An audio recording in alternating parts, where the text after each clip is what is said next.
mbokk yi ñu ngi leen nuyu nuyoob jàmm nuyoob yërmande nuyoob barke yi nuyo faxe ko fii ci AG radio ak seeni mbokka Saliou Njie Friday Viewpoint mooy waxtaani tey bi bési tey bi daldi tolloog bésub àjjuma juróom-ñaari fan ci weerub February atum 2025 comme niñ ko gën a xamee rek ci kàllaama angale tey la Friday 7th of February 2025 gan gi tey mooy Mr. Lamin Sanneh mi ngeen xam Mr. Sanneh moom mooy woon di CEO of financial consulting firm mi nga xamee LIMA CAPITAL mu noo liggéey Hashi Energy Holdings DMCC moom mooy woon seen finance and investment executive director waaye balaa muy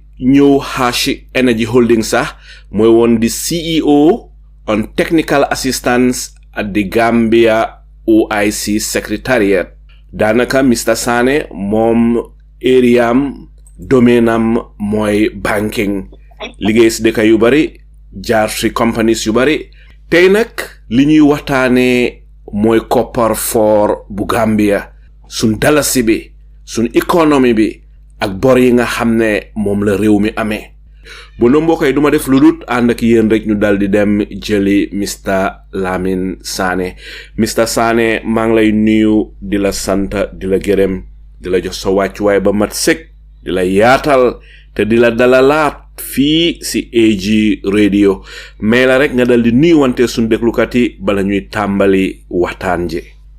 Asalaamaaleykum ñoo déglu ñëpp maa ngi nuyu ñëpp di ziar ñëpp si bési ajuma bi di wax ñëpp juma mubarak di gërëm ñoo déglu ñëpp and si seen time bi jël pour déglu ñu and yaakaar naa dinañ am waxtaan boo xam ne ñëpp dinañ si jàng dara jërëjëf Mr. Sanneh ma dal di ñëw rek si njëlbeeni laajte bi at mi ñu jox gannaaw di atum 2024 di Gambia Bureau of Statistics dafa am benn report bu gaay joxe mu nekk loo xam ne lu ragal lu la lu tiitlu la ndigte seen report bi feeñal ne 2.7 million nit moo ñu nekk Gambia waaye dundu jafe na ba nga xam ne li ëpp doole si doomaani Gambian yi li ñoo dundee is below the poverty line bi nga xam ne moom la World Bank dal di joxe maanaam dunda seer na si réewu Gambia ba pare ñu dal di wax ne li ko dooree 1990 ba at min jox gannaaw di 2024 xaalis si Gambia bi di Gambian Dalasi dafa lost value 800%. ma bugg a xam rek Mr. Sanneh lan mooy sa jàngat si lii lan mooy li waral di Gambian Dalasi di lost its value di depreciate against the dollar against the CFA lan mooy li xew.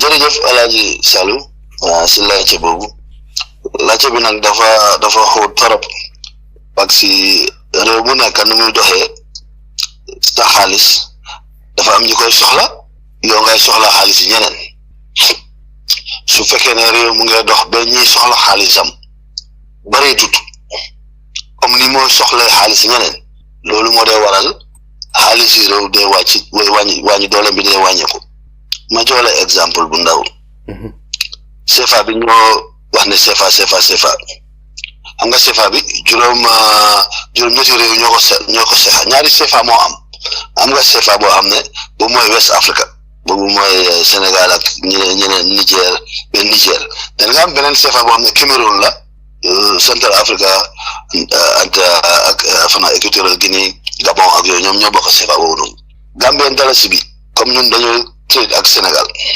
ñii bëgg a jëndi bagage Sénégal su ëppee ñii jënd bagage Gambia Gambia li ñu soxla lu ëppee Sénégal nga gis ne Gambien si dañoo bëgg a CFA pour dem Sénégal pour jënd li ñoo jënd su loolu ëppee in terms of value moo ëppa doole moo gën a bari dan Gambian ñu ko Gambian Dalasi bi CFA bi ak Dalasi bi parité bi dafa gën a wàññeeku because tey soo demee ne da nga bëgg a dem jënd 5,000 CFA ñu la ko jaay waat 450 400 or so now su fekkee ne amul kenn ku bëgg a Dalasi bi saa yoo demee ñëpp a ngi ut CFA bi dafa gën a seer soo jëlee si yeneen currency for exemple tey nga jël dollar boo xam ne ñëpp moom la ñoo trader pour jënda businessman yëpp seen bill si li ñoo isi Gambie yëpp suñ ko fay CFA la ñëwul Dalasi la solo dollar la ñëwul pour fay ko dollar boobu pour am ko si marché bi foog dollar ñëw Gambia naka la dollar da ñëwee Gambia mooy ñii ñoo export out maanaam su dee gerte la o kasu la o bisaab la o wonjo o anything la xam ne buy also suñ ko export out ñii jënda bagage yooyu from Gambia dañoo fay si dollar o euro o pound sterling su loolu bariwutee dollar bu ñëw dafa ndaw dollar bu ndaw boobu su ñëwee ñun li ñoo lekk yëpp mu ngi ñëw li gën a ndaw tout pic dañ ko indi duñ ko defal Gambia lu nekk 99% of li ñoo ko suuf Gambia yëpp dañ ko import boobu suy ñëw dañ ko war a fay ndax nga koo fayee fu nga dem si marché bi ak si banque si nga ut dollar o euro o pound pour fay ko su fekkee ne dollar ak euro pound bi ñëw bariwut ndax nga koo fayee foog ngeen xëccoo boobu moo dee tax price currency bi dee egg man tey su ma ñëwee maa ngi am $1,000 ëllëg keneen ñëw mu ngi am $2,000 $3,000 yaa ngi war a fay $1 million $3,000 rek a nekk si marché bi xam nga price dollar boobu dafa egg yow su keneen su xëccoo kii xëccoo dama bëgg a dollar moo dee égal price dollar bi so xëccoo boobu noonu li ñu ñëwee demand and supply moo dee tax Dalasi bi dee wékk because ñi soxla Dalasi bi bariwut tey bariwut parce que amul lu ñoo jaay si biti maa ngi gis nañ bëgg a ñëw si xaalis Gambia gerte bi ñoo def jaayatuñ liñ daan jaayee kasu bi Guinée Bissau moo taxoon te Guinée Bissau léegi ñoom tam dañ gis ne lii seen pertement la ñu tëj def ay sanctions yoo xam ne kenn du mën a tee export kasu from Bissau direct fa nga ko def donc from outside Bissau Guinée Bissau port nga jaarale sa kasu export ñu defal la dëgg ay kayit mu dem bu njëkk man damaa nekk si banking sector bi some 2003 and 4-5 bala maa génn Gambia 6 lu daan kasu bi daan jógee Bissau lu bëri yëpp Gambia dañ jaar ak Casamance waaye tey loolu amatut so loolu moo laa woon ne Gambia li ñoo export bariwut service low muy tourism bariwut demand for Dalasi is very low compared to other currencies yu nga xam ne ñooñu dañoo trader muy dollar bi mooy euro au pound su loolu xewee ñii laajte dollar bi dafa bëri si marché bi dollar bi ñëw bariwut li ndaw li ñëw di maanaam supply lañ ko doon ooyee ku highest bi la ku fay high price boo ko jot loolu moo di égal price yi dollar bi beneen bi mooy suñ julay dañuy defi tam dinañu julay dañoo def lii julay ñu ngi yokkal li ñoo def lii li ko waral mooy tey soo jëlee nga commandé gaali sukur weeru koor baa ngay ñëw sukur bi soo ko commandé du ñëw tey mais bi dina nga am benn weer dina nga jox notification gaal bi bés bii laa jógee fii ñëw yaa ngi dem sa banque nga ne leen ubbil leen ma LC o fay leen parce que gars yi duñu la jox sukur bi ba free ñaareel trade naka la da ngaa fay cash au 30% au 40% dafa des li nga d'accord ak ki lay jaay o nga jox ko garantie muy ida SBLC mooy standby letter of credit o letter of credit moo xam ne ni nga ko jox garantie mooy ne su gaal bi excès Banjul ba ma gis sukar bi dinaa ko fay waaw tey soo commandé gaal bi dollar bi mu ngi nekk 69 dara ëllëg mu dem 69.50 ñaari ñetti fan mu dem to 70 yow toujours dollar baa ngay éco te yow li nga commandé yaa ngi ko commandé at 69 su gaal bi ñëwee ubbi nga LC bi pare su gaal bi ñëwee nga jaay Dalasi bi nga am du la mën a jox that value of the dollar bi nga war a fay waaji so li nga def mooy soo jaay toujours nga change sa price pour make sure ne différence bi di nga mën a cover pour bul daanu loolu moo ñu sonal loolu moo tax tey soo gisee toujours ñu ne si marché bi price bi dafa change parce que ñuy isi bagage foog ñu jël fay dafa ñoom tamit dañ ci war a am dara so loolu mooy problème bi Dalasi bi. su fekkoon ne Mr Sanneh tey Gambia ñu ngi jëfandikoo CFA bi nga xam ne moom la Sénégal day use ndax foog nga ne loolu dina doon yokkute si suñu économie am déet. waaw xam nga Sénégal ñoom CFA bi li leen dimbale dafa am garantie Gambian Dalasi amul garantie amul lu ko baax li ko daan baax ñun suñu bu njëkk ba 20 years ago so mooy woon trade bi ñu daan am ak tourist bi because ñi daan ñëw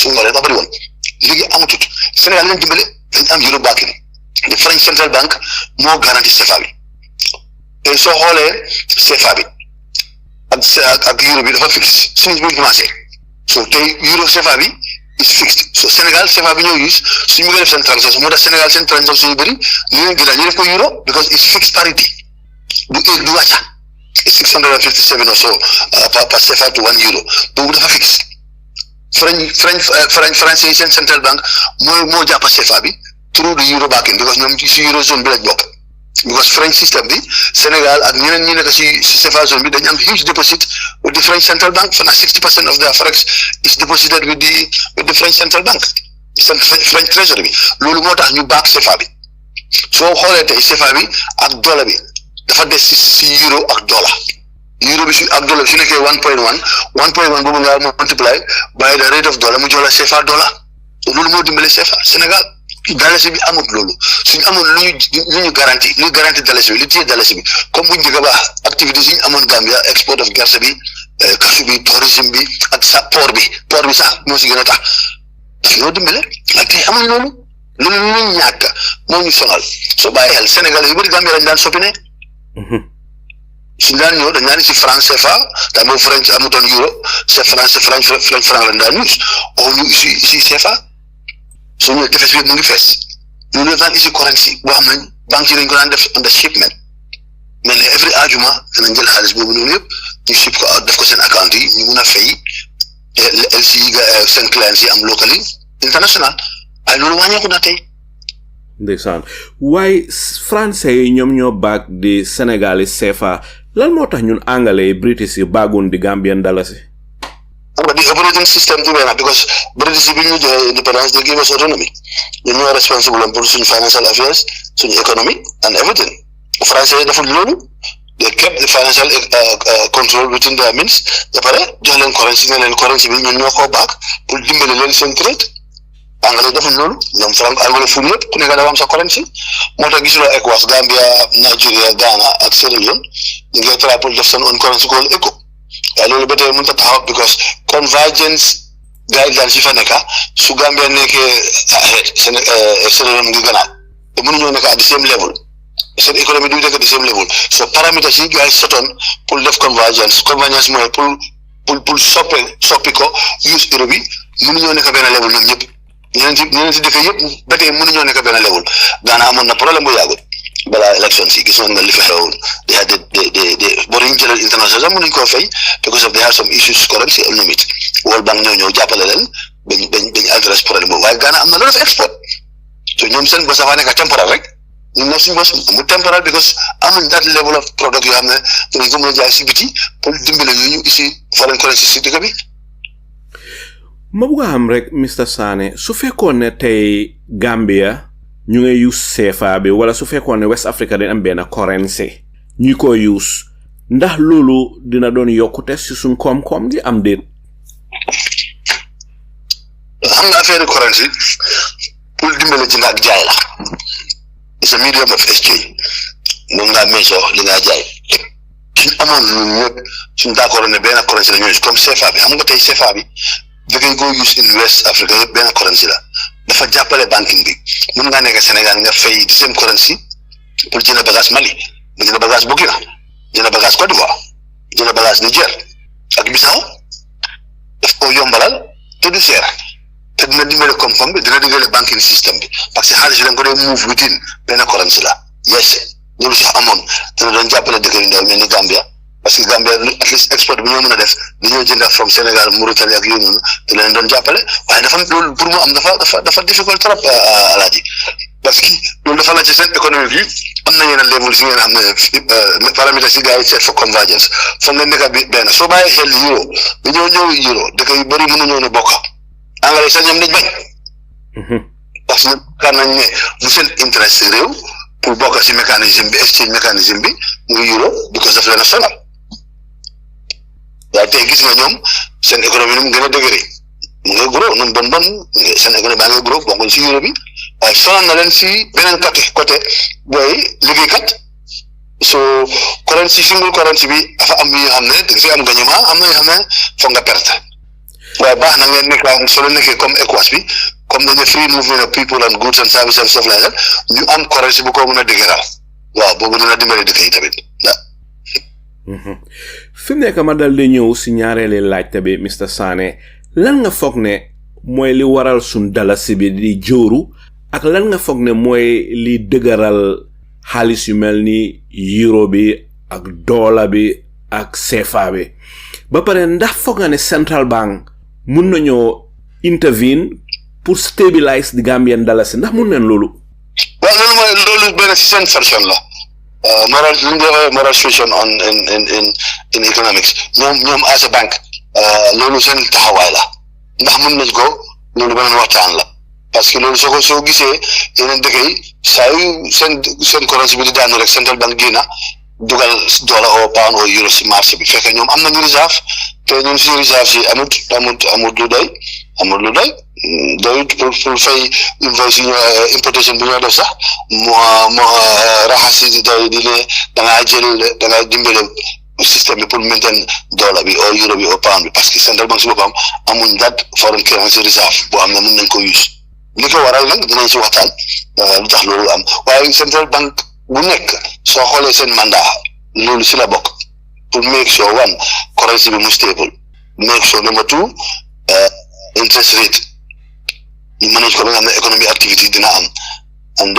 ñetteel bi mooy affaire yi inflation so mandat yi central bank li si bokk loolu gën na see taxaw pour jàppale currency bi parce que ñoom ñooy manage currency bi so daanu ak éegi currency bi loolu ñoom ñoo ko war a manager loolu seen mandat boo xam ne la ñetti mandat ñu am boobu daf si gën a dëgër ñaar li mooy inflation bi mooy li nga wax price yi bagage yi li ko waral loolu la parce que ñoom ñoo am loo xam ne da ko net index ok loolu la ñoom commodity basket boo xam ne index lañ ko def moom la nit ñi tuddee soxla maalo bi diwlin beeg sukur bi everything loo xam ne si lañ ko use consumer index bi foofu lañ ko dugal ñu jël average bi seet lan ay inflation bi from period to period ban percentage moo gën a high ak low so loolu lañ koy inflation rate bi so every quarter di nga gis ñoom dinañ génne ne inflation bi léegi fii la nekk 10% la nekk double digit la ou single digit la loolu yëpp bokk na si mandat central bank.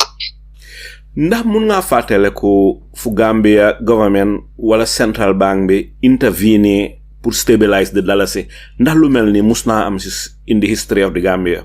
yes amoon na loolu ñun bi ma nekk si banque bi sax waaw mun naa demee ba benn time amoon na te xam naa man balaa maa dugg si banque daf daan am. fi mu nekk ñu dal di ñëw su ñetteeli laajte bi Mr Sanneh bu yaagut the governor of central bank Mr Buwa Sedi am na lum génn di wax jëmale ko si dalasi bi nga xam ne mu ngi depreciate di wàcca rek mu ne soo gisee dalasi bi di wàcca volume bi di dem down mu ne benn si li waral lii mooy ne ñun ñu bari si Gambia ni ñu ngi use di Dakar port bi nekk Dakar fala gaay de importer seen goods si mu jaaree si port bi nekk Dakar su ko defee ñuy fay si CFA mu ne li nekk na benn loo xam ne li mooy li waral tamit dalasi bi di depreciate yow lan mooy sa gis-gis si li nga xam ne moom la di governor of the central bank wax Mr Buwa Sedi. waaw xam nga mooy li mooy rek dalasi CFA bi boobu benn rek la te yaakaar naa ne soo gisee ni si dem Sénégal di dem jëli seen bagage foofu port yi Banjul bi moo am problème moo efficient tut su port yi Banjul bi efficient doon ñi dem Sénégal di dem Sénégal su fàttale ko bu njëkk ñun bi ñoo gën a nekk ndaw di dem high school Sénégal seen bagage bari Gambia port bi la woon Banjul toori man Banjul port da nga gis moto yi bee xeegaan yére boobu dafa feste bak mutu tey doo gis dara lu ko waral port bi amul efficiency so jula yi nekk Banjul foog ñu jaay ñoom dañoo jula dañ mooy jëndaat jaay bi la ñoo def so su fekkee ne port yi Banjul bi efficient wu te di nga order bagage mu ñëw Dakar moo gën a efficient dinañ transfert Dakar dina fay up to 1-2 million CFA pour benn container pour mu génn si port bi bokkut ak li nga fay export bi from the port to the border in Banjul parce que loolu da nga koo fay Sénégal douane te loolu su fekkee da nga koo fay CFA foog nga jënd CFA against dalasi so loolu dafaa yokk pression bi si dalasi bi loolu dëgg la ne soo dem Sénégal rek su nekkee Sénégal rek la man fooguma ne Sénégal rek mooy problème bi lu ndaw la sul man ci problème yi dalasi bi ak currency dalasi bi against CFA waaw boobu mun naa pour CFA bi waaye other major currencies bi du problème yi port Sénégal problème yi lack of production Gambia to export gis nga currency bi jënd ak jaay la yow da ngaa béy da ngaa produce nga export ñu fay la in foreign currency yow nga import nga war a jënd foreign currency pour fay so current account boobu noonu mooy foofu la problème bi nekk ne one side of the current account is not balanced because ñun bu nekk dañ ko import so du mun a gaaw suñ keñutee that production issue boobu noonu align ko wax na ne dinañ ko mën a def 100% waaye foog ñu yokk li ñoo export out as a country whether services la whether njaay la wala product la ñuy produce lu mu mun ci doon au port bi la pour ñeneen dëkk yi di use suñ port comme Mali ni ñoo use suñ dépôt bi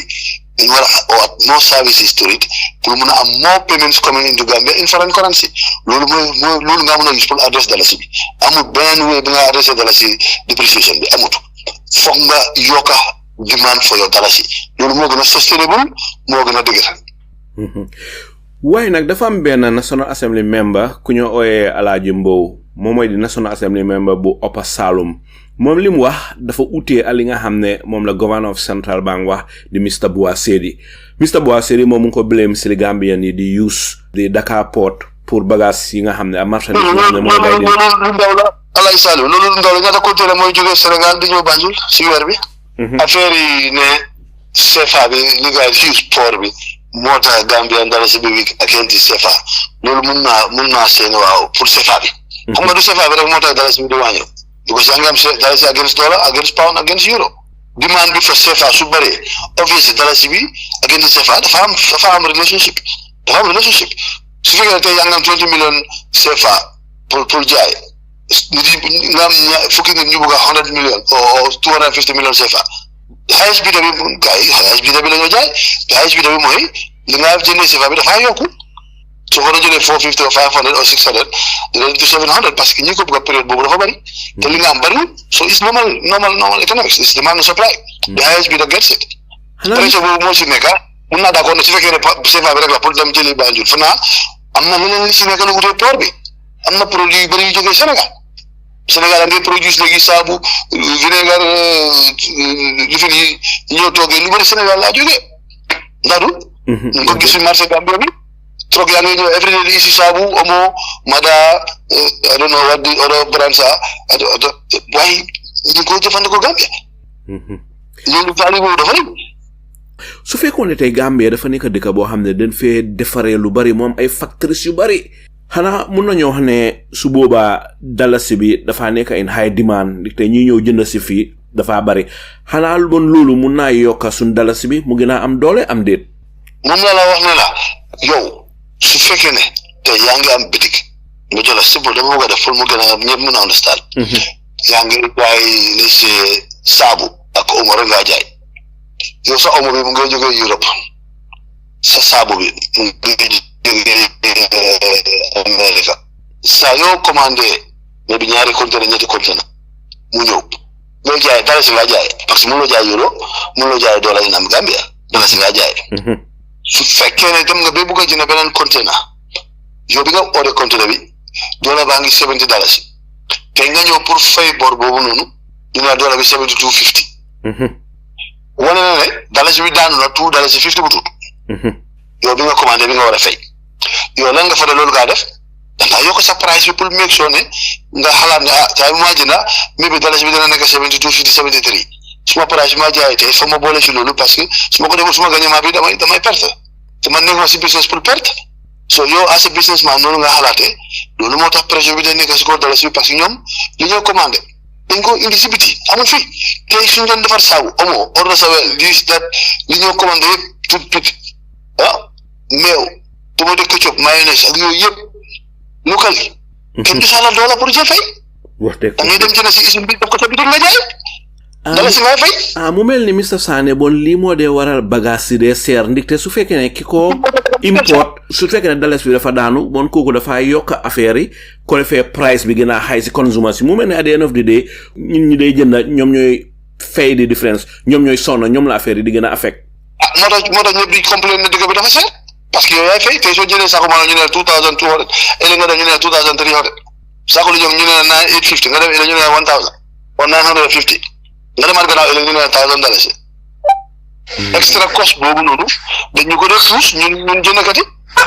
te suñ poos moo ko yëg parce que dollar bi price yi dollar bi because bariwut lu bariwut rek dafa seer pasal daw na yaram torop time it's expensive because bari 24 hours rek nga am si bés bi ndeysaan daw na yaram torop ndikte bu yaagut mooy président Adama Barrow bu ma def interview be Aliou Cissé QTV mu ñu wax ne 85% of sun marchandise dañ ko dee import mu ngi dee jógee bitim réew so mu ne Gambia contrôle market bi ñi nga xam ne ñoom ñoo dee jaay marchandise nga xam ne moom leen dee dundee ñoom ñooy set the price so loolu mooy li waral marchandise suñ excès Banjul wala suñ excès Gambia ñu dee seer ndax loolu make na sense pour man déedéet soo demee Sénégal omela milk bi ki ko indi Sénégal ak ki ko indi Gambia on a benn nit ki la price moo jaayee Sénégal ak price moo jaayee Gambia du benn lu tax moom ni moo fee boori Sénégal am bi CFA bi ak euro bi moo gën a yomb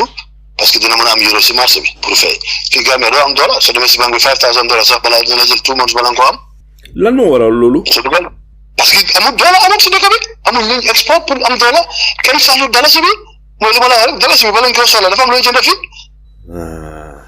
bon dee dëgga war neen di produce bon dëgga lu ñoo dundee war neen di ko defaree si dëkk bi Sénégal agriculture seen minister of agriculture mos na maa wax mu ne ñoom they do over 50 containers amount of vegetables fresh vegetables to Europe 50 containers yes amount ñun ñaata container lañ ship out on vegetables here we import vegetables from Guinée Conakry and Senegal most of it produit suñ la xam ne dinañ ko mën a jox si market bi fii ba export so Gambia's economy misalignment bi the only solution mooy mechanized farming foog ñu delluwaat dem use li ñu yàlla may mooy ndox bi ak land bi ñu produce loo xam ne suñu environnement bi allow na ko li ñu jaay comparative advantage because ñun Gambia am nañ high water levels am nañ arable land boo xam ne government bi mën naa isi programme yoo xam ne dañoo invest si partnership ñu invest si ñu liggéey si comme boy si ñoo dem Spain nii ni ñoo dem defi Spain mënuñ ko def yana donc fii mënuñ koo créer fii fay leen di seen salaire nga export ko nga am euro waaw mooy li ma la fi ñu ko yóbbu fi ñoo dem liggéey ñooy dañoo export moo tax seen dëkk yi seen économie du dem Spain dañoo export orange mango apple pineapple ak yooyu Morocco bi sax tomate lu nekk Morocco am na turé la yoo xam ne suba dafaa jógee Morocco di ñëw ci war Sénégal mooy orange yooyu noonu nga xam ne amul duñ ko mën a ji boor bi dëkk yooyu ñu amul problème yu ko ren si parce que ñu ngi export soo gróoyee fii some of this maalo di nga wàññi maalo import soo gróoyee tomate di nga wàññi tomate import soo mën nga defar fii tomate lu xati machine la rek piste investment la laaj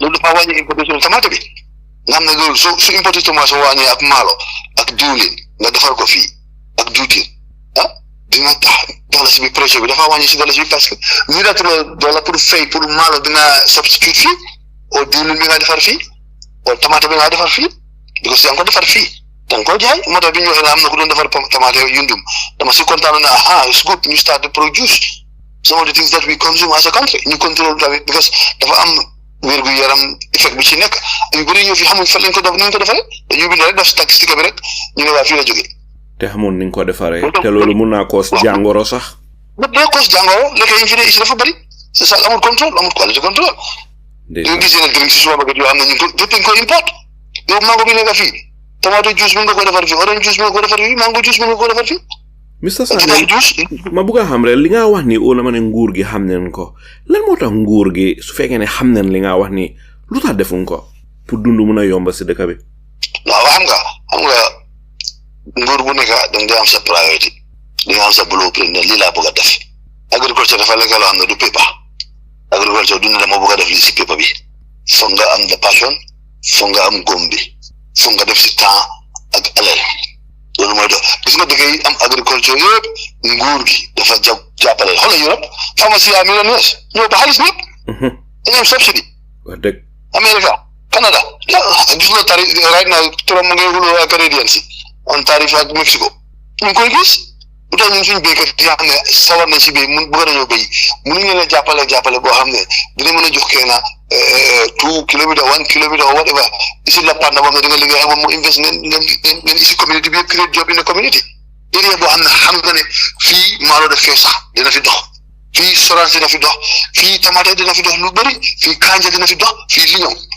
am na compagnie bi def liñoŋ fii ak computer xanaa fi lu bëri la ñoo produce foog nga encourage ñu mel noonu ñu ñëw nga jàppale na as a government ida nga def public private partnership government nguur bi am si shares si la ñooñu dinañ sawar pour ñëw def ne ok am nañ protection tamit parce que soo produire onion fii ngay bàyyi gars yi ñu ngi si onion boo xam ne soo ko tegee sa kër ñaari fan mu yàqu ndox la woowut kooku dafaa ñëw jaay ko benn prix bu cëpp yow yaa ngi béy yaa ngi am good quality boo xam ne ida organique fii lañ ko defaree dañ la war a jox protection am na Sénégal am na si dëkk yëpp Amérique dëkk yëpp gën a Ukraine dafay defar wheat di ko jaay Afrique wheat Ukraine nga xam ne dafa am winter time boobu moo nekk Ukraine ñun fii ñu ngi am naaj at highest level mënuñoo grow wheat to that extent pour mën a feed suñu bopp ndax dañoo dem Ukraine di order wheat sunflower oil soybean oil yéen a healthy products yoo xam ne mën nañ ko produire fii export some ñu consume some foog ñu produce foog policy bi dafa war a nekk loo xam ne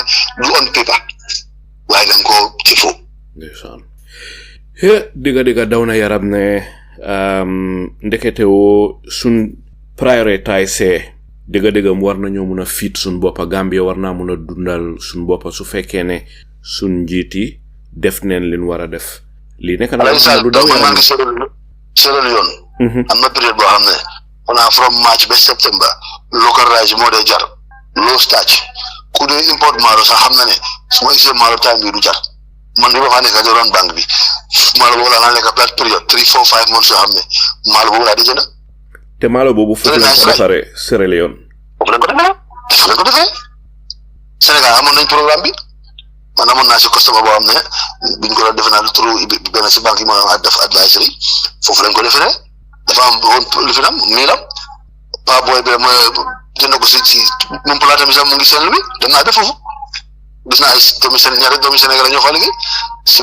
rice mill bi ak si farm bi mu mel ni ñoom dañoo invest si yëfi maalo daal waaw te di government bi daf leen jàppale bi Ablaye Wade daf leen jàppale ñu develop Mr Sanneh suñ budget 2025 bi nga ko gisee o na mën a gis nga ko ndax reflect na loo xam ne wane na ne Gambia war naa mën a dundal boppam am déet gisuma ko si de man li ma dee wax sax budget bi moom fa naa copy and paste la ñu increase ko bàyyi lan nga min si loolu budget dafa am ñaari section dafa am revenue bi nga ne lii lay am ci koom-koom at bii di ñëw su ma jotee lii lay dépense loolu mooy normal waaye doo wax ne lii lay dépense ba pare nga ne lii la xaalis bi laa war a ut jël yëpp def ko si taxe ñu ngaa taxe sa doomi réew bi ñu ngi xalaat dunda doyul leen naka la ñoo amee lu ñoo denca in savings in capital pour mun a faire seen doomi ñu dem university pour mun a suñ feebaree ñu mun a amut dëkk boo xam ne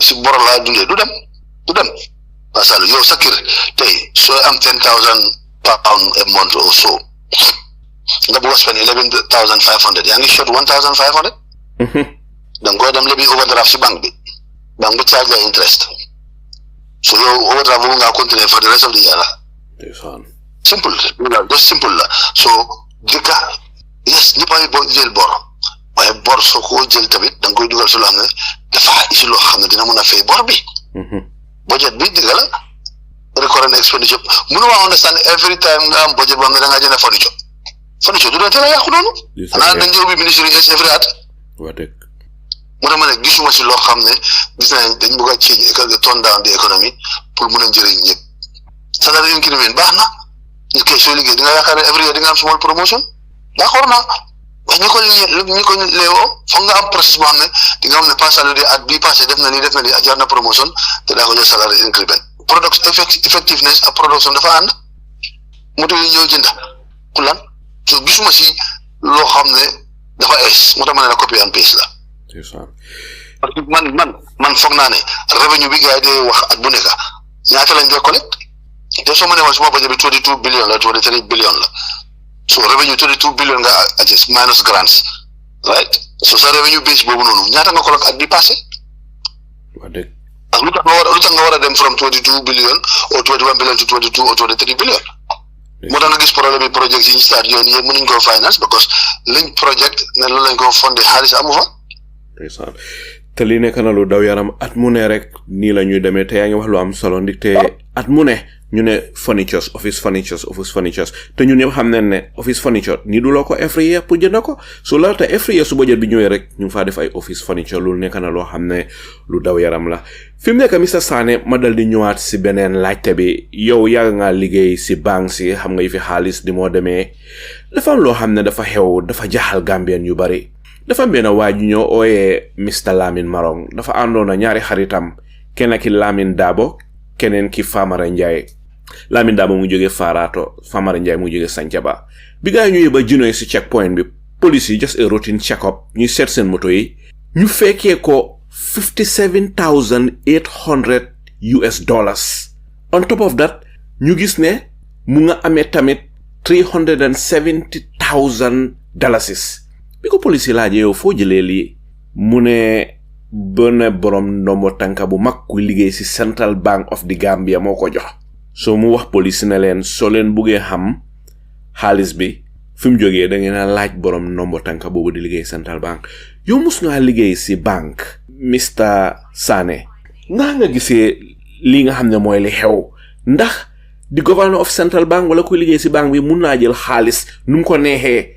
te kenn doo xam xaalis bi fu mu jógee ndax lu mel nii daf day am mus nga expérience lu mel ni type bi nga liggéey ci banque jërëjëf bu Alaaji xam nga read naa ko ci paper bi foog naa ne information bi ñu joxe dafa war a leer nit mun nga am $57,000 ak $300,000 ci sa xaalis nga def ko ci moto yaa ngi ko yóbbu foo ko yóbbu xaw ma bu ma spéculer ci loolu waaye foog naa ne foo xaalis bi jógee lañu war a laajte fan la xaalis bi jógee donc xaalis yu bari la $57,000 loolu million yu bari la tey waaw nga war a jël xaalis boobu def ko ci moto di utali Jinoy o Farafeñe o whatever ki wax ne moom xaalis bi xaw ma kan moom xaalis bi borom na ma tànga boobu xaw ma kan la waaye xam naa ne kuy liggéey ci banque mun la am xaalis boobu noonu foo ko jële su fekkee naa ne yaa ko moom yaa ngi liggéey ci Central Bank bi fan nga ko jële loolu war nañ koo laajte dañ la yónni xaw ma xaalis jàmbur la xaw ma yow yaa mën a leeral loolu waaye nag liggéeykati banque bi wax ne moom xaalis bi war nañ koo gëstu ñuy seet ko fan la jëlee xaalis boobu noonu parce que xaalis yu bari la pour liggéeykati banque bu nekk Gambia Central Bank nga am na loolu in cash def ko si saaku xaw ma baak or something xaalis yu bari la de so laajtekat yi ak li ñu war a investigate mooy lan ay the source of the that money xaalis boobu fan la jógee. bi li xewee dañ si teg ay fan nguuri Adama Barrow den call police yi ne leen na gaay stop investigation bi loolu jot neen ko fii lan mooy sa jàngat si lii naa nga gisee lii. waaw ñaari yëf la duñ demee investigate gis ne xaalis bi ki ko moom légitimate ñoo na ne moom xaalis bi comme fam na ne moom xaalis bi mun nañoo withdraw case bi bàyyi ko mu dem waaye dañ ko war a leeral public bi ne case bi investigate nañ ko kii moom xaalis bi fii la jógee xaalis bu lew la ñu bàyyi ko mu dem ñaareel bi mooy su fekkee ne fii nañ ne ki moom xaalis bi bëgguñ ko expose o ñoom ñoo ko yónnee xam nga duñ continuer investigation bi so ñaari yëf yooyu moo ci mën a nekk waaye nag askan bi war nañu mën a xam lu tax ñu bàyyi case bi ñu ne case bi bu mu continuer ndikte am na ñu wax ne waroon nañoo bàyyi police yi ñu def seen investigation pour askan bi mun a xam rather than state house jékki-jékki rek call police ne stop leen investigation bi loolu dafa tilimal xel waaw waaye su fekkee ne xam nga dañu war a bàyyi xel tamit léegi-léegi information bi ñu dee am du dee complete su fekkee ne police yi def nañ seen investigation communiqué tuñ ne ok conclude nañ seen investigation bi lii ak lii lañ discover because biñu jàppee ñi dañ ko def si papers yi and everywhere believe naa ne the public has the right to know ne ñi jàppoon nañ leen def nañ investigation xaalis bi paate moo ko moom fii la xaalis yu jógee is legitimate dañ ko yónnee investigate nañ de ba tey xamul fan la xaalis jógee case baa ngay continuer waaye pour wax ne state house ñoo leen oo rek stop leen foog naa loolu jaarul loolu warta am I don't think state house should be involved in a police case ne kii dañ ko jàppa pour ne bàyyi ko oo bu ko bàyyi foog naa ne loi bi lu leer la wax soo nañu war a bàyyi ñu investigate su fekk sakkatuma dañ ne kii borom tànka buy liggéey Central Bank right ne moo ko moom du loolu lañ wax dafa am ku nekk Central Bank borom nangoo daga moo ko yónni loolu lañ ko war a gëstu wax dëgg waaye su fekkee ne State House dañoo interfere si police investigation bon askan bi duñ mun a xam ni fa mbir mi taajoo te askan bi nag suñu duwaa la pour ñu xam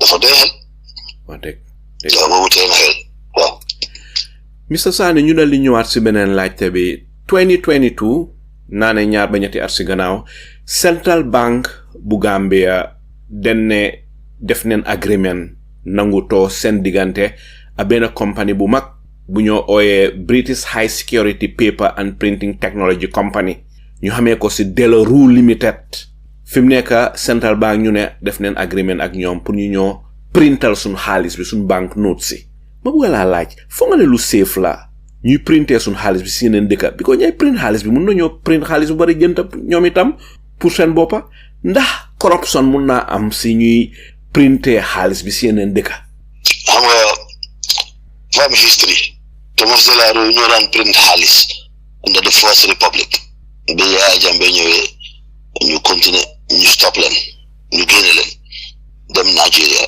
fekk Nigeria ñu ngi ubbi mint bu ees man fi ma doon liggéey Standard Nigeria mint boobu noonu fu naa 3 minutes de walking distance la foofu lañ daan printer dalasi bi mooy $100 bi ak yooyu noonu yëpp bi ñu ach bi foofu la fa naa foofu lañ starté di leen doon print so normal na pour ñuy print xaalis outside yes is correct loolu dafay am fu nekk dafay yëpp dañ dee print xaalis ñu dee print xaalis bariwuñ du compagnie bu nekk mooy ubbi na dama print xaalis Delarue yàgg nañoo print xaalis loolu amul benn dufin ndax mun naa am corruption xam nga xaalis dafa am serial number right so batch xaalis dañoo into batches so serial number boobu lañ jël toppa yow soo nekkee government bu Central Bank nga request ay new notes foog nga joxe quantity bi nga bugga ak denomination bi nga bugga loolu la nga printal in the serials ñu yónnee la ko anything lu nga print outside that loolu yow sant loo leen ko société yooyu noonu dañ am professional indemnity boo xam ne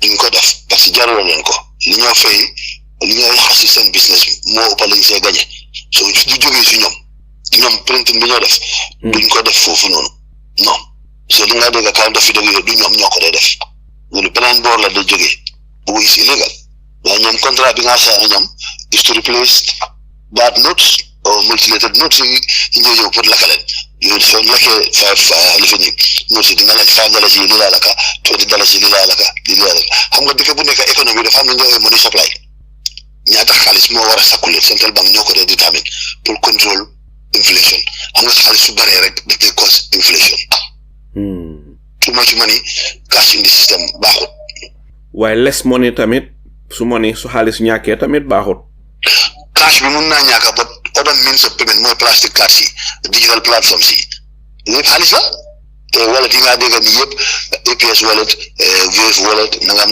wallet nangam wallet loolu yëpp xaalis moo si nekk loolu cash la parce que tey mun nga si jënd nawet cash power mun ngaa jënd maalo mun ngaa jënd sukur wallet la rek da ngay transfert fay kii through cash ak Wave bi yëpp loolu xaalis la soo gisee yi réew tubaab bi ñu move from cash di use ATM am na Angleterre place yoo dem soo demee fay cash ñu ne non duñ dee jël cash waaye loolu yàqalul économie bi dara dafa gën a dimbale Central Bank mu wàññi lu ñuy fay pour print cash loolu lu baax la digitalisation lu baax la am na nag luy problème si dee nekk network bu baaxut ak yooyu noonu xam nga loolu suñ boor fii moo dee am problème yooyu waaye comme man fi ma dëkk Dubaay you don't have that problem we have wallet you pay man gis naa su ma nekkee Dubaay loolu ci balut cash balut kapaak sax su ma demee si kapaak damaa fay by card léegi am na tuuti am na sa téléphone nga dee fayee sa card bi da nga ko dee download si téléphone bi da nga ko teg si scanner bi rek ok OTP bi rek mu dem QR code bi lay jël rek nga fay mu dem so technologie dimbali nañu ba nga xam ne cash printing bi dañ si war a gëstu dañ ko war a gëstuwaat seet ni ñu koy wàññee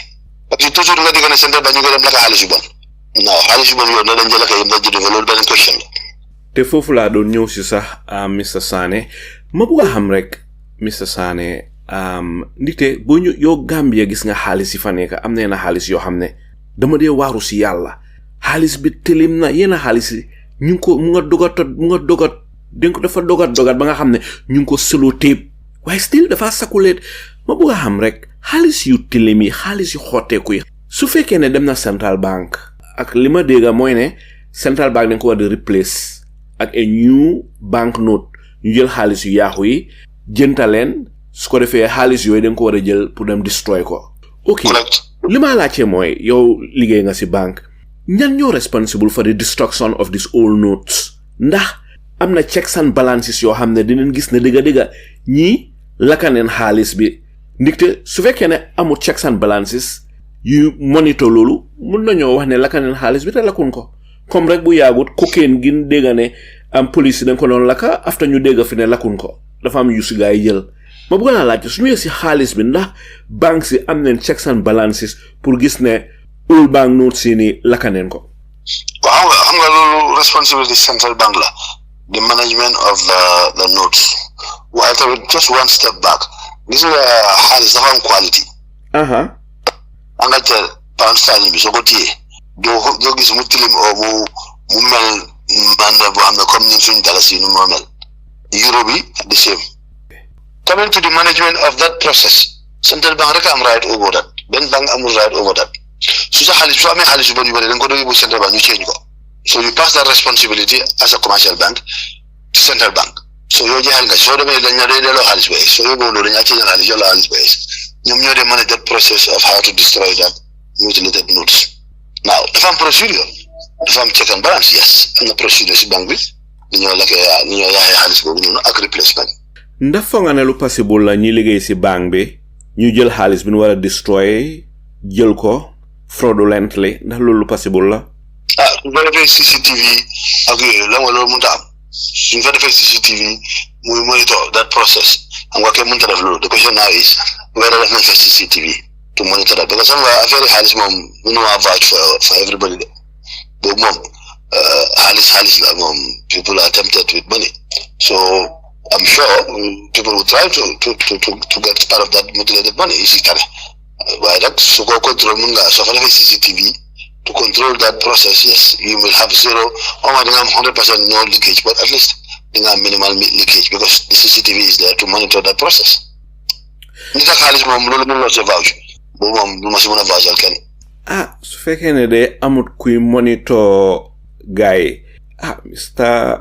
Sanneh boobu dina doy waar de su moo tax ma ne su fekkee ne amul CCTV then is a challenge waaye su amee CCTV am naa yaakaar naa su fa defee CCTV pour monitor ko gars yi di ko check si security room bi dinañ gis ni ñu ko process bi ni moo demee ndax mu ngi dem yoon on debut yoon foog nga ñun suñu central bank bi am na CCTV xam naa ne daal xam naa yenn xaalis yoo xam ne dama ko doon gis si système bi xam nga di nga óoral lii dafa xanaa lii nag warut a nekk si système bi fu mu jógee dañ dee dégg some issues ne gars yi di mutilated notes yi gars yi dañ ko dee sakule daal dañ ko doon dégg di ma nekkee fii si banque bi I used to hear that people complain about that waaye am na benn evidence pour wane ne kii dañ ko jàppam ngay def lii waaye we used to hear that banking system dañ ko daan dégg ma dal di ñëwaat si beneen laajte bi Mr. Sanneh fi mu nekk ma dal di ñëw si money laundering lu bari leen si dégg xaalis boo xam ne fam sosoo nekkul lu lew ñu bëgg koo raxas dugalaat ko si système bi corruption bari na si nguuri Adama Barrow gi bu yàggu dégg neen fi ne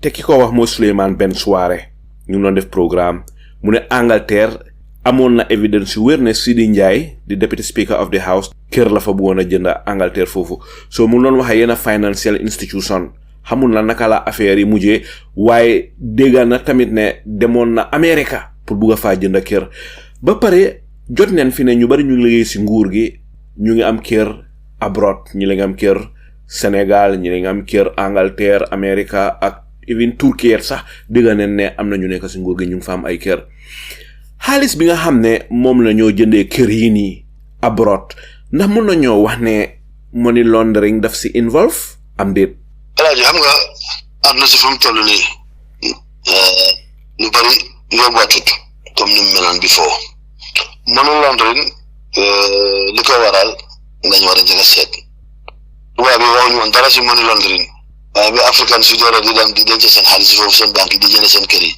ñu si money laundering daf ko an issue soo bëggee ak ubbi account foofu sax ñu laa laaj sa birth certificate yi maam lu nekk ñu laaj la ko lu tax lu ko waral mooy gis nañ ne ñi daan ñëw foofu di ubbi account businessmen yi la woon ñoo ëppoon waaye léegi gis nañ ne ay politiciens ak doomi politiciens yi jabari politiciens yi rakki politiciens yi mbokki politiciens yi ñooy ñëw léegi di fa ubbi account fan lañ jëlee xaalis boobu noonu moo waral ñuy door di laajte money laundering di issue si ñoo am ba fan nga jëlee xaalis bi lan mooy sa liggéey are you politically exposed ak yooyu yëpp commencé door di ñëw lu nekk si loolu loolu corruption la loolu amul benn werante parce que yow soo am $10,000 mun loo jënd kër Angleterre soo waree am xaalis bee dem Angleterre jënd ticket dem Angleterre da nga faa jënd kër foo jëlee xaalis bi soo banque yi dinañ la laaj moo tax ñu dee am problème yu bëri pour dugal xaalis yi si banque bi oo mun nañ def transaction yu mag yooyu si banque bi pour jënd dara abroad léegi gis nga sax am na yenn amount soo ko bëggee fay online dañ la lay bloqué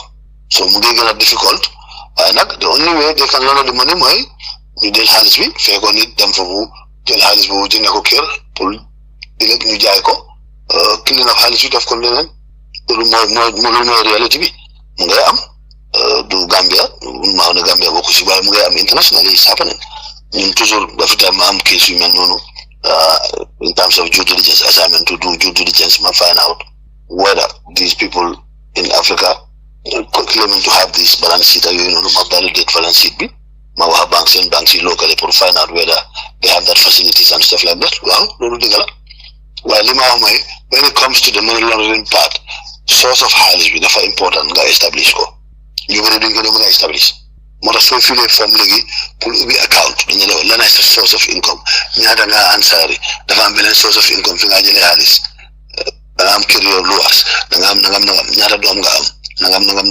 yooyu ñu ngi seet lan nga dese su weer bi dee ba nga mën a jënd kër Angleterre soo demee jënd kër Angleterre ñaata fa nga jëlee xaalis bi businessman yi ñooñu mën nañ ko justify bi ko ñu ngi jënd di jaay seen xaalis ñu ko dugal si banque bi mën nañ ko transfer jënd kër ñu bëri moo tax suñu demee ubbi foofu account ñu leen di laaj fan nga dee jëndee bagage ganaay sa supplier ñu laaj sa supplier xam nga ba Alaaji Saliou mu ne mu ngi Gambie dafa ay si sukur di yaa ko dee jaay sukur waaw ñaata yoon nga defee moom trésor ñaata at nga ko xam ban banque la dee fee loolu yëpp dañ ko dee si suuf waaw yow doo ko xam mu tax soo demee lu bëri nga ko defee ñu ne non unfortunately for compliance reason mënuñ laa def dimbale mënuñoo def lii waaye fekk ñoom si gannaaw dañoo gëstu bëri nañ soo moo tax ñu bëri ñoom waaw suñu demee def si transaction du leen true because dañ dee fail compliance yi mooy yow maanaam tey soo ne man maa yàlla ay salu maa yoroon askan bi nga ñëw da ngaa dugal $2 million si account foo ko jëlee waaw soo dëgg la corruption moo nekk si gannaaw ak illicit money nga am illicit money boo xam ne drogue money la terrorist money la nga ñëw bëgg ko raas. Mr Sanneh ndax nga gisee banque yu bari yi nekk Gambia nga xam ne money laundering doo ko déggee rek mostly Europe la because man ni ma gisee Gambia góoma ne sax dinañ dee worry much about money laundering di te mun ngaa jël heavy cash yóbbu si banque bi dal di deposit du la laaj dara ma bugg a xam rek banque yu bari yi nekk Gambia lan moo si sa gis-gis ak ndax foog nga ne Gambia ñu ngi apply money laundering rules and regulations si leen tubaab yi ak European Union bi dal di sas. waaw mën naa wax si banque yi ma liggéey mooy groupe bi ma liggéeyal mooy Standard Chartered groupe bi ak Ecobank groupe bi ñoom moom loolu moom amul compromise man tëj naa account customer yi wax naa ne kay la nga jël sa bëgg seen xaalis bi ko saf loolu def naa ko loolu amul werante sax xaw ma nag yeneen banque yi parce que liggéeyu ma fa waaye yaakaar naa ne fi affaire bi tollu léegi yes ñu bëri dinañ bàyyi xel loolu comme li nga wax rek bu njëkk a wax da ngaa gisee xaalis bari dugal ko si banque bi tey soo ko isee bi dinañ la laaj question su bëri moo tax léegi da nga gis ne Gambia sax soo joxee buggee cash som amount def ma ne ñu ne non amount bi da nga ko def transfert RTGS nga koo def banque to banque joxel sa banque ay bii ban number bi ñu transfert xaalis bi fekk sax duñ ko fay seen amount lu woon na ne ñu ngi close down on that window bi fa nekkoon la mais da ngaa doxa 5 7 8 10 million dollars si déposé ko sa account bi soo ko gisee moom dinañ la laaj man soo xaalis wala ma laaj fan laa ko jëlee xaw ma ko fay ma loolu sax de mënu ma am ñëw di dugal 10 million dollars si every time suma account fu ma ko jël so banque si ñu ngi close down te am na yoo xam ne report central bank li ñu la suspicious transactions mun na ko def beneen nga rëcca ñu la bàyyi xel sa ko def soo ko gisee dañ ko flag central bank ne am nañ ko sama bu dee issue di amount dañ la check ñu check there's an investigation that will be mounted ñu seet yow li nga jox deposit banque bi foo ko jëlee loolu yëpp loolu am na si système bi ndax banque yi banque koo def loolu nag xaw ma si du ma mën a answer loolu waaye li ma mën a wax mooy the procedure and the framework and the policy is in place banque yi léegi benn woor la we are all linked up through either SWIFT or RTGS locally. Mr Sanneh ma bëgg laa laaj bi c'est personal question yow liggéey nga si bank, like let's say bank bi nga mujjee liggéey waaye soo demee di gis different accounts fa ñi amee gis ñi leen nga amee ay millions xaalis bu bari boobu nga tàmm de gis si account yi ñi ding dee suspicious léeg-léeg ne fan na kii war a jëlee xaalis bi ñi nga jékki-jékki gis koo xam ne kii mu nga amaat lu bari ba pare kii xëy na nekk na koo xam ne liggéeyut si nguur amul business ndax léeg-léeg ding dee tiit yéen a ñi fu ñu jëlee seen xaalis gi. waaw xam nga man suma liggéey si banque liggéeyuma si personal consumer banking man institutional banking laa liggéey corporate and corporate finance yooyu ak so man company yu mag yi laa dee manage so it's not individuals so ñooñu seen accounts yi du individuals waaye si process boobu da nga dee liggéey ak seen MD ak seen director of finance seen borom njiit ñi nekk si société si company yooyu noonu waaw waaye ñooñu seen account bi dañ ko dee manage at the personal level waaye man suma experience gisuma kenn si ñooñu ko am na xaalis bari si account am parce que ñu bari si ñooñu dañoo ñëw laaj seen dimbal pour seen account si fu ko am xaalis yu bari boobu noonu doo ñëw di laaj ci façon facilité yooyu noonu pour ko wa sa account bi so loolu gisuma ko waaye am na consumer side bi ñoo xam ne ay individuals yoo xam ne tëj nañ seen account si freeze nañ seen account si pour ñu ñëw wax ñu fan lañ jëlee xaalis bi maa doon banque bi Sierra Leone yooyu am na ñëw nañ si man ne ma boss, we have these names and we have a lot of money in their accounts coming in and we want to know the source of the money. We were said KYC form bi ñu ko fill know your customer form bi ñu ne dañoo jaay gerte saaf o dañoo jaay jitax oto so mun loo ñëw di dugal $10,000 sa account te yow li nga jaay loolu mun da am so façon customer yooyu noonu gis naa ko Kenya am na Kenya gis naa ko yes waaye noonu leen jee block seen account bi pour nga jox si ñooñu source of confirmation of source of funds. Fi mu nekk Mr Sanneh ñu dal di ñëw si beneen laajte bi mooy Africa 50 ak di Senegambia bridge ndikte am na ay political commentator yoo xam ne den blame Sidi Keta ne jëlu due diligence mbiri bridge bi nii ndikte mbiri bridge bi ñu bare ngee wax ne xamul ndax asset recycling la ndax concession agreement la ma bëgg laa laaj rek lan moo si sa gis-gis Senegambia bridge bi asset recycling la ndax concession agreement. No, man mënuma understand bridge bi am na ne mu laa jox up to $2 million a month in revenue collection so looy recycle si loolu bu fekkee ne danga am liquidity issue cash flow issues waaw so man si suma gis due process ko parce que loolu soo ko def dafa laaj lu bëri asset boo xam ne mu laa jox $2 million a month 24 million a year. Let's assume so the $2 million every month. Plus or minus cost back you know. $2 million that is what $140 million is a month. None the solar has one that I'm spend pay. Or use future revenues in Josie for Fable. No. Don't forget. So no tribal fund these political projects you know the corruption because no understand.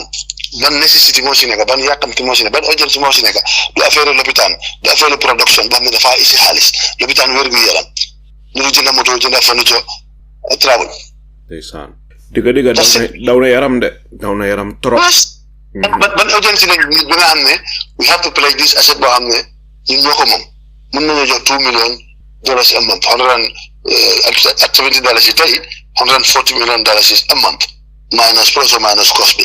I don't know how many staff like farm accent fair you know because you have to also treat the bridge as a separate business because of revenue bi dafa am cost bu fi nekk so foog nga attaque ko si so li nga descended as a government loolu nga war a dugal si sa budget bi as a source of income loolu mën nga ko prorate mu nga xam ne di nga mën a xam every month di nga am nga xam ne mu ngay ñëw because bridge bi mu ngay dox xaalis bi nga jël from Africa 50 dafa ñëw pam mu jeex dem na. Ndeysaan dëgg daw yaram.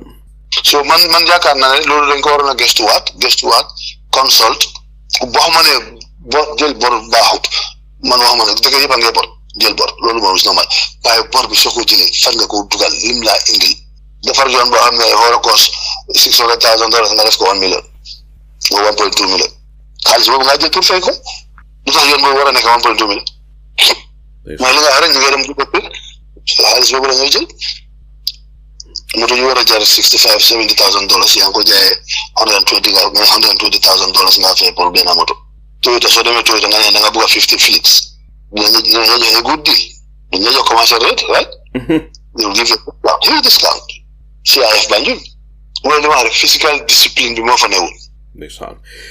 Diga daw na yaram Mr. Sanneh boo tege foofu sa baaraam rek su ko defee ma dal di ñëw si Bura Diba. Bura li fi jàlla bari na nga gisee waxtaan bi ak ban laajte nga amal Mr. Lamin Sanneh. Alright, Salu, manako jërëjëf ñu ngi nuyuwaat Mr. Lamin Sanneh comme ni nga ko waxee rek di ko gërëm di ko sant bu baax a baax. Waaw moom nag dafa mel ni cover na yëpp waaye ba léegi dinaa indi attention am si li nga xam ne man ko doon dégg comme like amoon na time Mambure mooy woon di Minister of Finance by then. So daf dee dem di def like domestic borrowing loolu indi woon na coow te amoon na point bu nga xam ne demoon na sa outside Gambia di jël like loan si nga xam ne National Assembly bi sax xamuñ si dara. So jamono boobu nag moo am ñi nga xam ne maa ngi leen doon follow ñoom ñu ngi doon point out ne na Gambia pare dinañ dugg si big problem because domestic borrowing yi daf dee tax comme dollar bi du dee float in the country te si loolu xewee rek so ñi nga xam ne ñu ngi like ñu ngi deal with products goods yu nga xam ne dañ ko dee jëlee bitim réew so ñooñu yëpp dinañ am problème.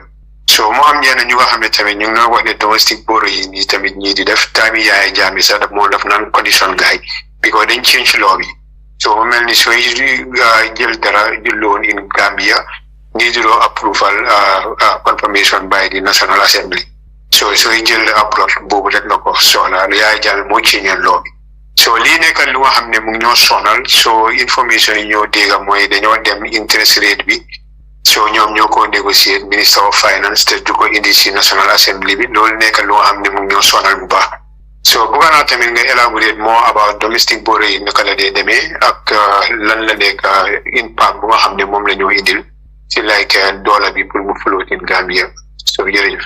waaw affaire domestic borrowing xam nga every budget dañ dee budget ne lii lañ soxla si bor mooy difference yu revenue bi gars yi di raise from taxes and other revenues ak grant you go to debt ñaari debt moo am you have domestic debt mooy dalasi bi boobu local nga ko def then nga am di foreign debt mooy dollar bi waaw léegi different revenue bi is in dalasi that means yow soo jëlee bor si dollar dangaa fay in dollar interest bi ak principal bi da nga ko fay in dollars moo tax am na bi ma doon wax ma ne soo amee bor bu bëri te yaa ngi ànd in dalasis rek you put more pressure su gars yi waree fay bor bi te yow dem si marché bi du wut dollar pour fay te loolu dafa put pressure on the dalasi parce que ñoom tamit ñoo ñëw si marché bi pour wut dollar dafa fekk businessman yi ba nga dem si marché bi pour wut dollars pour fay seen import si so loolu dafa yokk pressure si local currency bi dafay sonal dalasi bi trop beneen point bi ma doon raise mooy domestic debt dafa am lu ñuy public sector borrowing requirement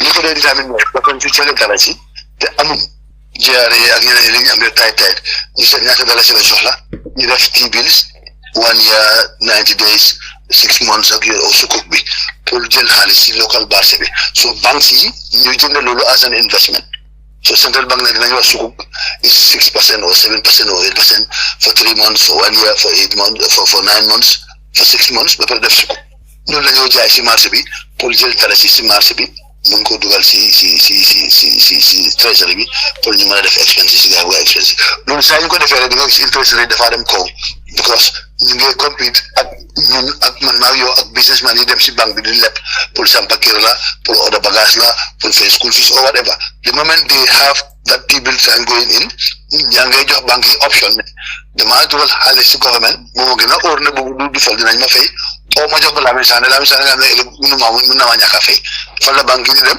dañoo dem T-bills am na banque yi fi nekk ñoo xam ne ñoom loolu lañ dunde tamit yaa jëmbe tay T-bills dem na ba nekk 33% ñu bëri nekk nañ xaalis yu bëri si investment yu mel noonu parce que time boobu government amuñ xaalis dañ daan leb di leb so local market bi la nga naan mop dañ lay awee mopping dañoo def si système bi mop all the dalasi that is available into T-bills dem nañ tuddee seen ñuy fay jaral na ñuy fay 33% te so banque yi suñu gisee opportunité boobu noonu duñ leen lebal man maa yow ak commerce bi government la ñoo lebal so loolu tam daf day dafa sonal businessmen yi because soo bëggee compétent government buy fay 33% yow ñaata ngaa fay pour banque bu lebal xaalis 32 35 37 38% so am na time boo xam ne rate si dem na ba 33 35% lu ko waraloon mooy government pressure bi la woon si système bi bugg a mop up local debt bi bugg a jël dalasi bi nekk si marché bi pour mun a fay ñoom seen expenditure si so government expenditure every month léegi moo tax nga dégg ne government moo ñoo fay salary mu ne amuñ xaalis so central bank mooy ñëw intervene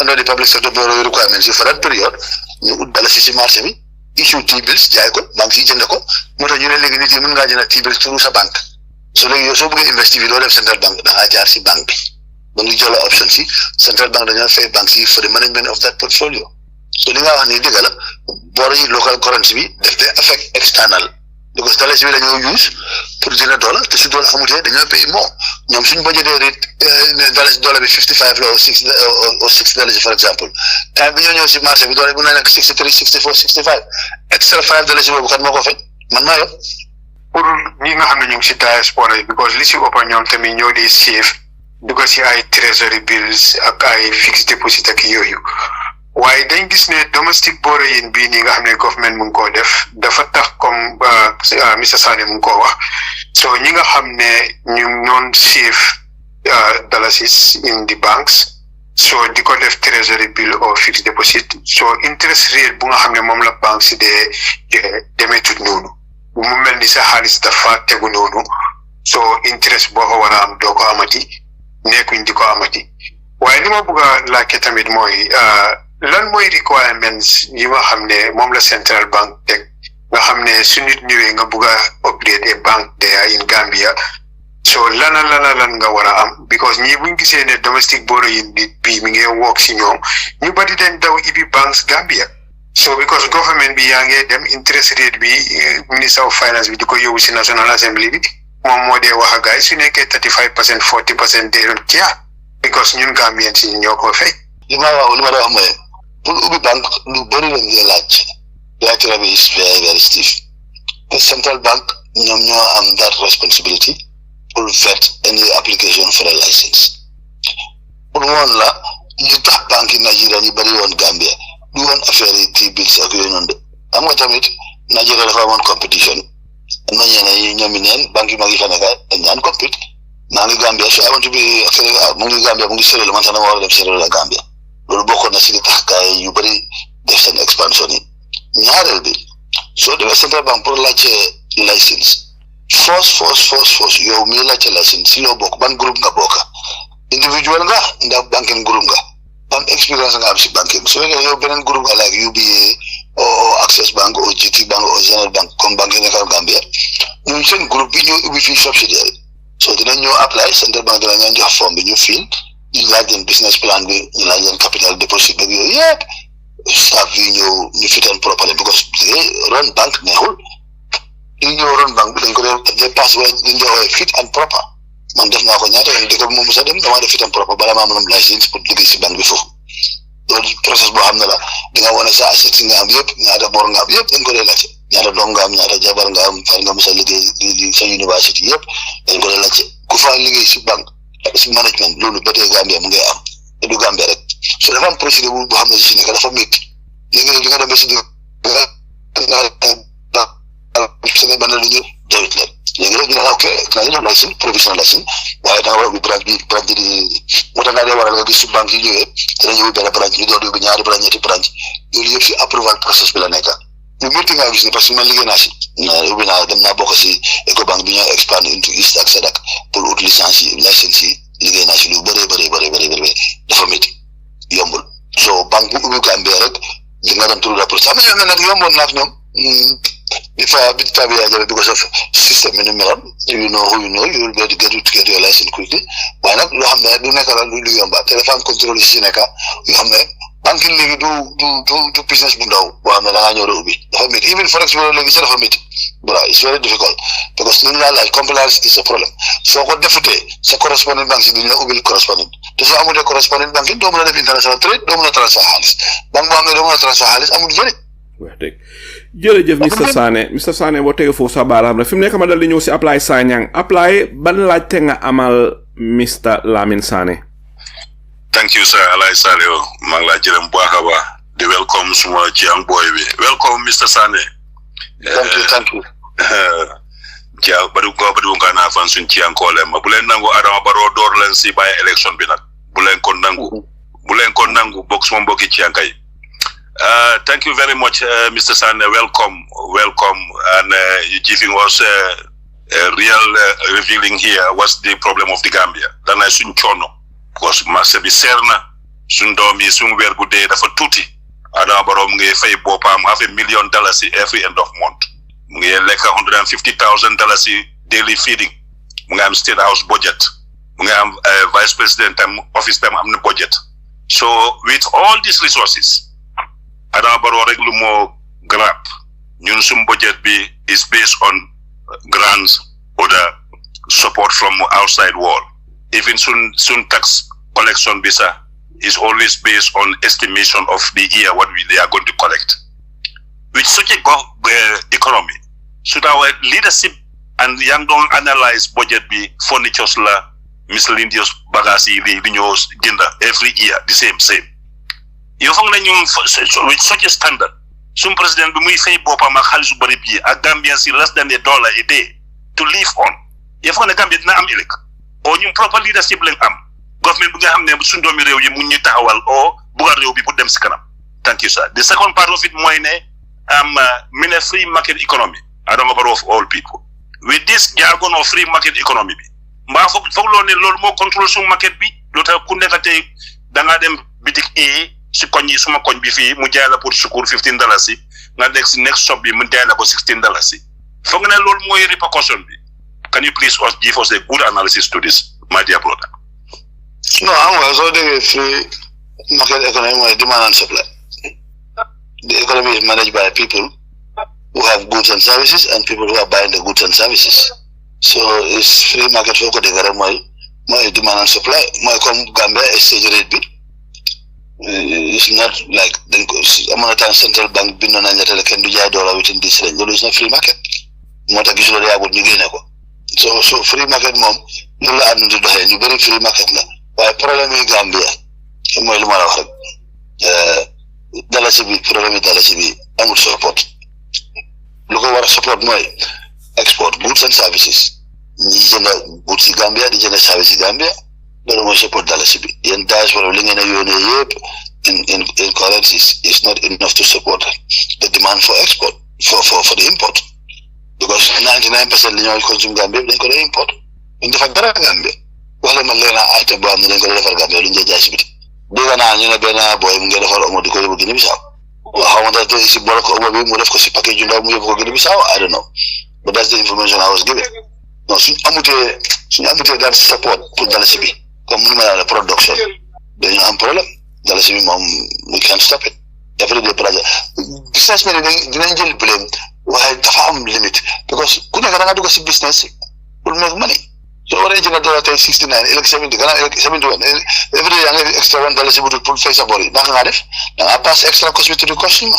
But the government they were against what the key sectors of the economy, the multi economy, foreign exchange, tourism benala, services more too, poor banking is virtually inefficient.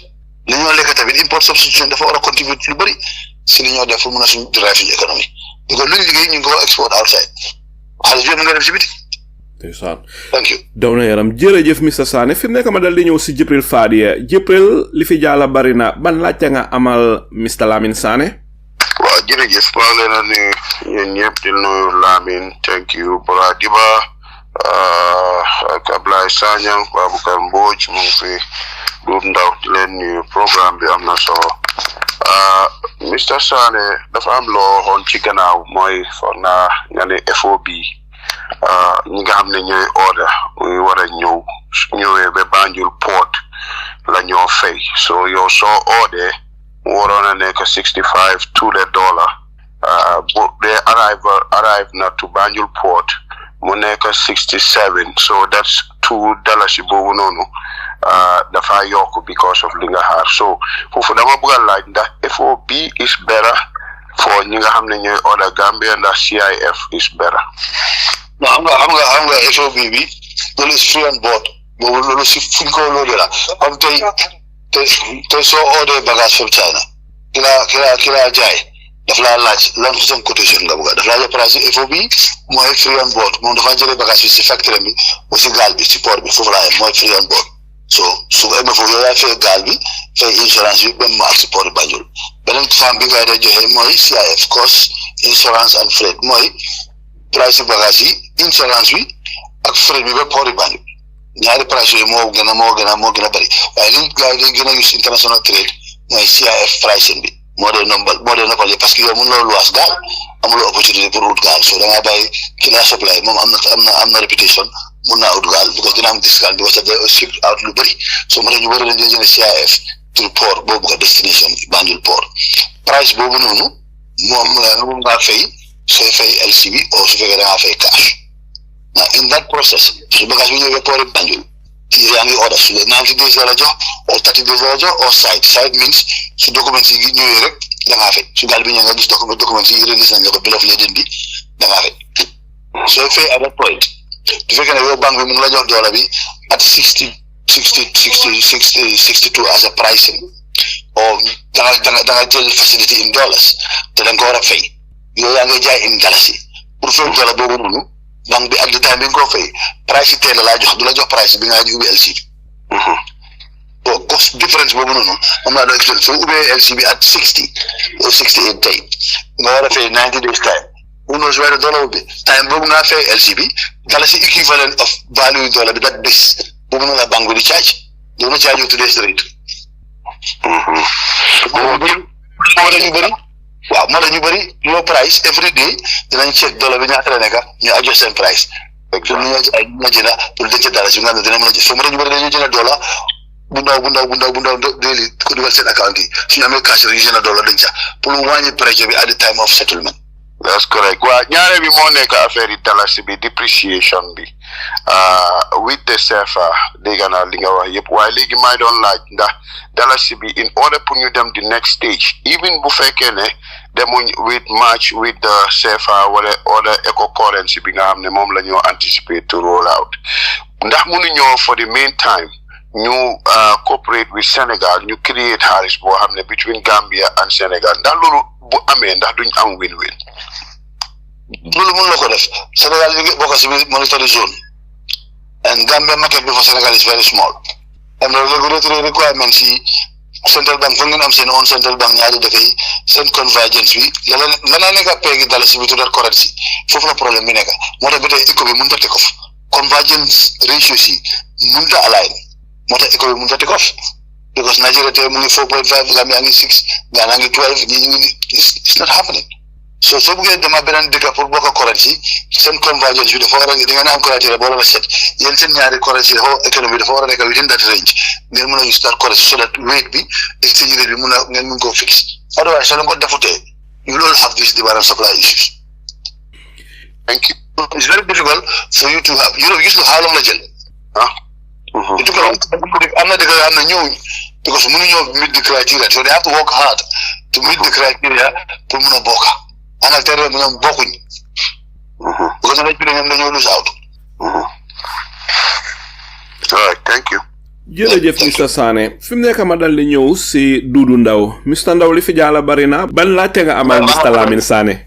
waa jërëjëf Alaaji maa ngi nuyu once again askani Gambia radio déglukat yi yëpp di nuyu paneliste si panel bi brothers yi yëpp maa ngi leen nuyu from Bra Diba Baboucar Mbodj chairman of course bro Abdoulaye Sanyang yaa Cheikh Jibril ak suñ special nuyoo to the guest Mr Sanneh suma colleague suma former classmate lay wax a brilliant guy as always said we are very proud of him wax dëgg kon amoon nañ interview bi tamit the last time around September October I was very pleased to be part of that panel as well fruitful discussions he's an asset to the nation and of course mu ngi fay jàngale lu bari te ñun saa yu waxtaanee moom rek dinañ dee mun a yaatal suñu xel si yu bari comme ni ko Alaaji Saliou de waxee rek li fi jàll bari na waaye ñu seppi si xëj na some key things rek yoo xam ne one of them mooy fi ñu mujjee rek laay njëkkee muy free market laissez-faire bi nga xam ne moom la ñoo doxee your economist of course expert nga si te ñu comme ne at least li nga xam ne mooy comme the price hikes nga xam ne mu ngi am si dëkk bi donte laissez-faire la comme ni ko président bi di waxee believe naa ne there should be a form of control boo xam ne or theory or system boo xam ne for example you have the Keynesian the John Maynard Keynes, so remember his economic theory boobu noonu or many other ways yi nga xam ne mën nañoo fit as a Gambian country. You have the price ceiling and the price floors, all these things. So how much you so on design? So we're gonna say, listen, I'm the president of the Republic of the Gambia because Hamnane, you would do better than Adama Barrow. Lulumum is very clear. So an advice Samisa will not stand an inch next to you when it comes to monetary work acumen. But what would you say, ne? Hey, given that we are free market, laissez-faire. This is what Gambia needs to do. Hamnane come increase linga hamne dina control the price hikes. From the producer importation all the way to the consumer in the Gambia. Lolu moy suma first question bi mun na do benen bugata rek. Go ahead. Wow. So benen bugata mo bëggona wax rek moy di ne comme Gambia again boobu mu ngi ñëw tamit soo xoolee si Gambia economic outlook bi nga xam ne ñu ngi ko release nga xool ne tey for example ñu ngi wax ne li nga xam ne moom moo di suñ GDP bi Gambia gross domestic product bi ñu ne suñ fiscal deficit bi dafa is now down to 2.7% of the GDP waaye nga xool the public debt bi is too high up to 2024 bi mu ngi demoon almost 60%. Unemployment mu ngi dem almost 31% right now as we speak. And somebody, if I remember, I had Momodu Sabali saying, I would specifically mention his name because Moko at iAfrica TV. When the Gambia economy is the fastest growing. So mënuma figure out ma la doon laaj yow tamit ci sa gis-gis ndax fu ma jàppa yow am I on the right track by saying ne su fekkee ne aggregate unemployment is 31% ci 2023 ba pare ñu am nearly 54% boo xam ne poverty rate te loo xam ne dafa increase from 45% in 2019 dem ba 2021 from 46% mu dem to 54%, which is an increase in poverty rate. How can somebody sit down in a national television and say, the Gambia is the fastest growing economy? So you're not going to say, Lolo, Sanneh. Thank you. Thank you, Mr. Ndaw. It's the first question. I'm going to address problem. You deal with the root cause. So economy, problem in economy, produce. Consumption country, we consume. Economy is all consumption. And consumption, 99% is import. The upper import. I want to say 80%, 85%. It's more than that. That means, if you want to address that problem, there's a structural deficiency. We've been talking about it for another athlete. No produce. MC. There's no issue foreign exchange. There's no create a job. So then I address the second part of the question in terms of the unemployment. More better. We consume a lot. We have land both sides of the banks for New Combo. There you are. Not a matter than they produce. The Halipachar has been on the radar. 50 million dual link of 2017-18 from the French. We didn't get anything out of it. Why? What is the government be? It should not be only on, yes, we want to support agriculture. To bring serious people, they know what agriculture is, they know what rice is. Don't choose very quality rice here and polish it here. We consume 100% broken rice. Right now, there are very malo. You harvest, very good harvest. Yeah, that's a very good one. Malo marina this year. Malo no cultivate now. We harvest it and you plant that. Every 3 months you harvest. So at least they have 3 cycles of rice minimum. That 3 cycles of rice, so 50,000 tons a year. And we grow Next year, I increase to 60,000 tons. Next year, I use your cocoa to 65. At least every year you're growing. You build plants, both sides of the bank, and you are you produce rice. You polish cover, gender go, the high cover. You import rice, then I want you pressure be on the demand for dollar to pay the import coming from China or from India or Vietnam or Thailand or Pakistan. This is rice production. You got the same thing for cooking oil. You got the same thing tomato paste because we eat anything that you have tomato. These are things you have consumes our money. We think the past day. You have lola, legume, malo, do it. So those things you have the mungo address. You focus on that. On that road, you build small warehouses in terms of the value chain. But it cannot be on paper. It has to be implemented. It has to have the political will. You have the definite negotiation. You have 5-year program. In the next 5 years, I want Gambia to produce locally 50,000 metric tons. And you could do different type of rice. One is less starch, one is dependency on import. Import money for all. Most major problem. Most of us in economy. Because look, if I knew,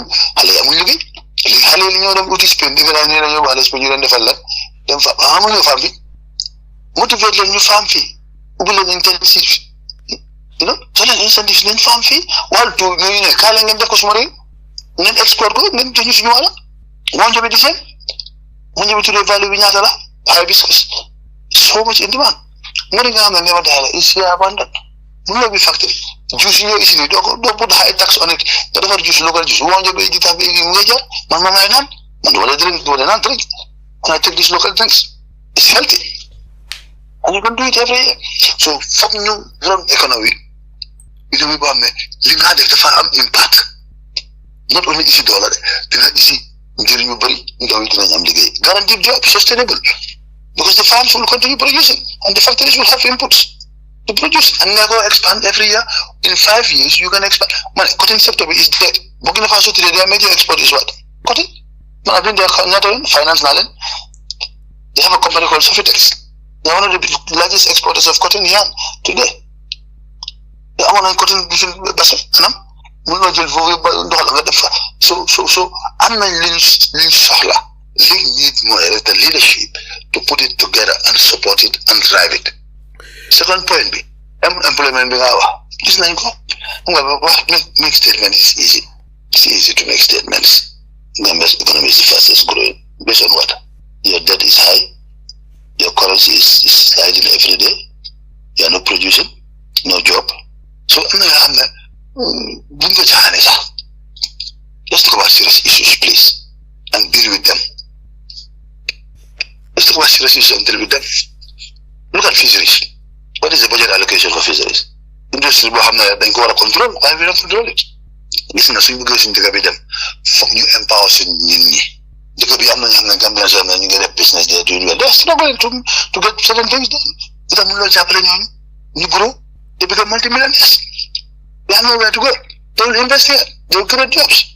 They will support the economy to grow. When you control the economy, they go to when you make profit, you go invest somewhere else. So you know if that cost, capital build up, you know because you know if high price for everything. Spare parts, but limit. So we need to find a way to empower our people and participate in the economic activity. All the they do it substantively.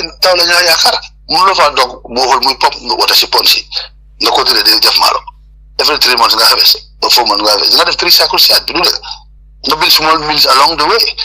You part go to the law police co, stuff Kosaku, Jacosi region, Jigaja, Jelis, Jacosi Marshall, Dinawani Price Maravisa. One other general example is so I'm not idea. I'm not you go to somewhere, you just transfer talent. So Linga and no make good sense. Does it make sense?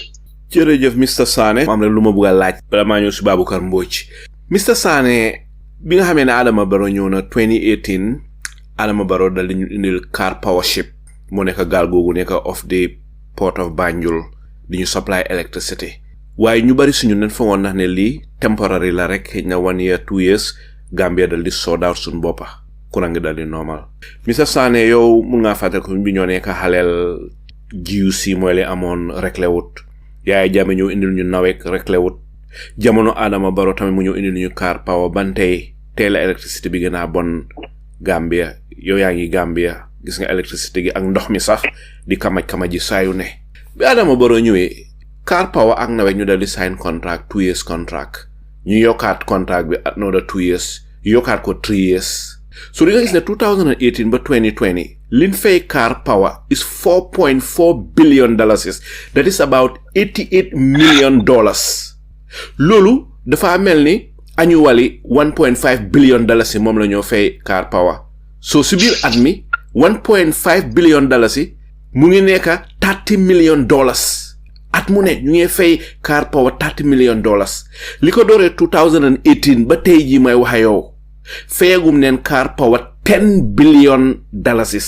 Ma bëgg laa jeg Mr. Sanneh $10 billion bii nii fooguloo ne nawek wala Gambia government suñ ko jëloon munoon leen si am ay generator yoo xam ne dina mun a régler suñ électricité bi ma bëgg a xam rek lan moo si sa gis-gis ak sa jàngat Mr. Sanneh. non lii dama ko gëstu lu bari te liggéey naa si man manage naa nawek at yu bari maa nekk Secretariat ak maa nekk IDP soo xam naa problème nawek every dalasi bu nawek mbéeg 80 butus mu ngay dem si bor 20 butul la ñoo dese 20 butul boobu mënuñ see fay operating expenses fay admin expenses fa loolu mooy problème bi nawek lii dafa yàgg so man suma gis power was supposed to be temporal correct solution si waroon a jël pour address affaire yi courant bi Gambia nii duñ pour ici générateur yu nga am générateur yi ne doxuñ Yaya Jammeh moo si invest machine yu bëri nawet nga ngi paan machine bi ñu leen di jënda yow xam nga man xam naa ne li ñu leen price bi ñu ko jëlee correct real price machine yi mun naa am ay machine yu màgget machine yi ba ngeen di kamaj so they rely on car power so alternative bi mooy mënuñoo continuer di use HFO pour generate power so we have to find an alternative to get car power out li ñoo fay car power mënuñoo fay ñu nga fay car power ba tey ñu ngi leen a may mënuñu leen a fay kon nawet li ñoo collecte doy pour maintain seen opération sa booba sax ak seen bor yi mooy li ma wax every dollar si 80 butus mooy bor for now moo tax ma wutal leen 32.5 million bi grant pour jàppale leen time bi OIC bi parce que xam naa ne mënuñoo lépp léegi solution bi mooy man li ma suma jàngat foog ñu devise alternative ways of generating power ñoo xam ne soxlañ courant 24/7 dafa sola ñoo xam ne dina doing manufacturing dafa sola yes xam naa ne win dafa difficult because ñun amuñu laan abandon laan waaye am na yoo xam ne foog ñu mix ko with alternative sources of power to be able to contain this because this is not sustainable su fekkee da ngaa def machine nga def efficient machines wala des technologies yoo xam ne léegi mun ngaa use certain level of machines yoo xam ne dina la jox maximum number of watts per hour ñu wutee générateur yu màgget yi ñu am ñoom def nga def diesel oo HFO so foofu ñu am master plan boo xam ne 30 million bi ñoo fay car power every year in terms of dollar ñu ne next 2 years we should be able to invest in these plans xaalis boobu noonu ñuy fay car power ñu def fay use ko fay bi mënuñoo continuer di sign car power contract dan am na leneen lu si nekk am na ñu si nekk loolu mooy dëgg because at the moment you don't have a master plan to change that you are relying on car power they pay $1 million a month or $1.5 million a month something is wrong for how many years so foog ñu am na master plan energy issues yi ñu devise region bu nekk seet lan lañ mën a subsidize this rural electrification project yes fii amul that heavy manufacturing sectors in this part of the country so they should not depend on HFO or service fee ñu nga def solar fee has abundant naaj ñu nga def benn 50 kilowatt power plant boo xam ne solar laa nekk ñu yàlla dimbale la ñu amuñ coal mënoon nga def coal option waaye li ñu yàlla mais nañu naaj maximize ko nga wàññi dependency bi on the HFO and the diesel bu car power they produce loolu mooy solution bi in the long run you look at if you want to build a dam because we have water but until we sit down on a master plan it's not going to happen because car power deal we definitely I know car power from South Africa because then I came across them through one of my clients who are the most partner in South Africa. And they had issues because some of the contracts that they signed, there were some issues. But the moment, you want to continue. This one.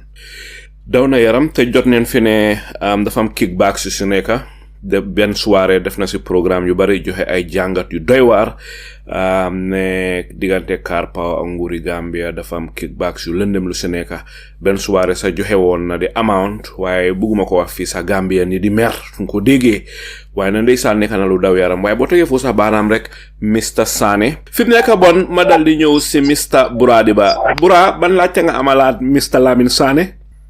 Jërëjëf Alay Sadio, thank you very much. Anyway, laajte bi nag dina ko yóbbu si sub-region bi si level boobu. Na kii Mr Sanneh dina ñëw pour dimbale nit ñi because ñun ñu ngi am Minister of Foreign Affairs ku nga xam ne waroon naa mun a ñëw génna di éducate nit ñi waaye suñ government bi daal dafa mel ni dañ xaw a am problème yi di compétent. So man am na fu ma noo read communication bu nga xam ne ECOWAS ñu ko génne regarding comme su ñoom Mali ak Burkina Faso Niger ñi nga xam ne dañ leen xawoon a sanction bu gaay waxoon ne ñoom génne nañ ECOWAS. So bu mel ni free trade movement bi moom la gaay di géem a try pour naka la ko gaay di xam nga rek li fi ne restriction bi pour wàññi ko because dañ gis ne mi ngi affect West Africa si boppam. So su fekkee ne yaa ngi follow lii ndax lii gars yi def ndax am na li moo def si fi comme Gambia so ma indi first question bi pour ba mu bëri after ma ñëw si beneen. No, between Gambia and Mali, I'm effect because man Bamako for a week. I was doing some work there 2 weeks ago. Tamna basic garage bi ñoo Banjul laajte na. In fact, there's boss company boobu na mu ngi yokk service am to Gambia. So ñi dee dem Mali di isi cuub ak yu bëri ñu ngi dem di ñëw. So it's not affecting. Between Gambia and Niger, there is not major. But there's no major because of there's no major trade. Between Gambia and Niger. Like man gisumako because I cover Niger also. But gisumako. So this ECOWAS issue, man is a political decision. We have trying to find a solution because what gain ECOWAS. That's my view. But post Samson T ECOWAS protocol si limbu mom la ECOWAS def. So for now let's des rek moy pour ñu toog ak ñi négocier ak ñom ñu jox leen seen clear plan to return to full time democracy and then take it up from there. Why not Mali ak Niger Burkina wara gëna Gambia wara gëna ECOWAS is not something la xamne man for now war na am. Another thing mooy gis naa comme Mali debt yi nga xam ne moom la gars yi amoon so am na fu ma noo liggéey tamit ñu ne fay nañ yëpp te ñun Gambie ñu ngi am Burkina ok so loolu fuloo nga ñoom yan stratégie la gars yi def te sanction bi mi ngi on with all sanction bi ñoom try nañ ba mun a fay loolu te ñun ñu ngi nii amee almost 111 billion so ko jàng si sa dikkandoo tamit baax na pour nga xool yow yan nga mun a lan nga mun a def pour mun a solve sa problème moo tax ma indi question yi ndax yaa ngi ko fulu ak lan well, because I cover those countries because I do work for the government and for private companies as well. So because of my consulting. Now, Burkina, if you look at what they did, it's physical discipline. Then you want your cost. Why this what I'm salary better than salary military as a soldier in Kambi. He doesn't have that big convoy. He doesn't have that. He doesn't consume that lot of fuel. Minister, so there's a physical discipline and focus on managing what they earn. Probably they're not running a balanced budget, but at least very close to the way in. So if you get 10 billion a year, they spend 9 billion, 500 business new bike, muna face and body quickly. So look, you see management economy la.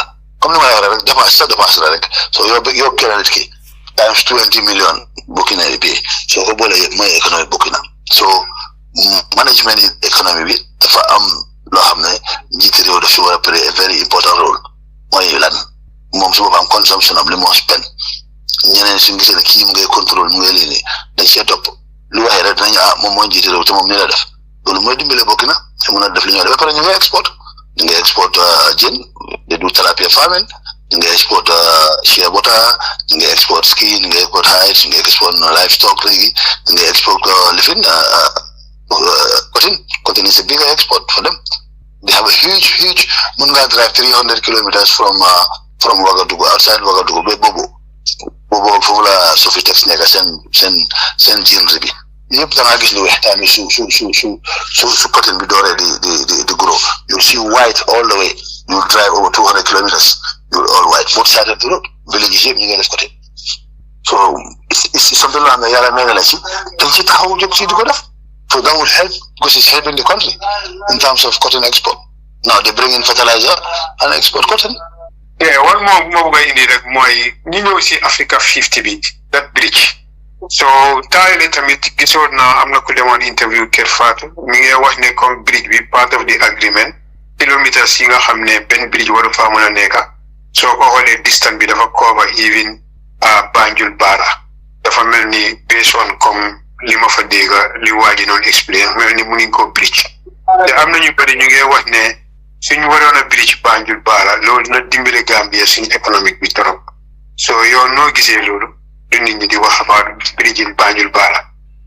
Well, it's for me it's a project boo xam ne dañ ko war a gëstu bu baax dafa important. The question now is fu moo land fan la radio state la land ndax boori port bi la land because of the vacancy because dafa important nga xam ban height nga mën a use because gaal yi ñëw I beg you know so ko defee Banjul Bara fan la land not to affect the lines that are coming to Banjul. Number 2, this Africa 50 agreement bi man gisuma ko so agreement bi ci nekk duma ci mën a sori because gisuma ko dégg naa ne comme ni nga ko déggee ne Africa 50 agreement xoo ne mënuloo build beneen bridge within a certain vicinity or proximity or any type of bridge boo xam ne dafa compete ak bridge bi. So man bridge bi ñu ñoo ko moom so mënuma understand sax maa lebal xaalis pour ma fay la dama laa fay nga ma wax ne mënuloo samp bridge fii mënuloo samp bridge fii I don't see this economic sense loolu moo tax ma ne la follow due process because su fekkee loolu moo fa nekk moo tax ñu ko doon nëbba bon am nañu li fi nekk nit yi duñ ko nangu so mooy li ma transparency dafa important soo nekkee si nguur di def te xam ne di alali nit ñëpp la nga ko leeral nit yi di educate nit yi ñu xam nga justify why you want to do certain things. If it makes sense for us, then dinañ si d'accord. Su make good sense, dinañ laaj questions. Ñu seet naka lañ ko defee ba mu make sense to all of us. Ñëpp d'accord si waaye du nëbbu di def agreement yu mel nii di sign ñu ñëw ba si xelal di ko léegi nag gis naa lii di ko génnee foog naa loolu jaarul. jërëjëf Mr Sanneh fi mu nekk bala maa ñëw si Ablaye Sagnare Mr Sanneh moom lu ma la bëgg a laaj fi mu nekk maa ngi ñëw si Al Bayrak Mr Sanneh dégg neen fi li nga xam ne mooy li xew mu nekk lu daw yaram.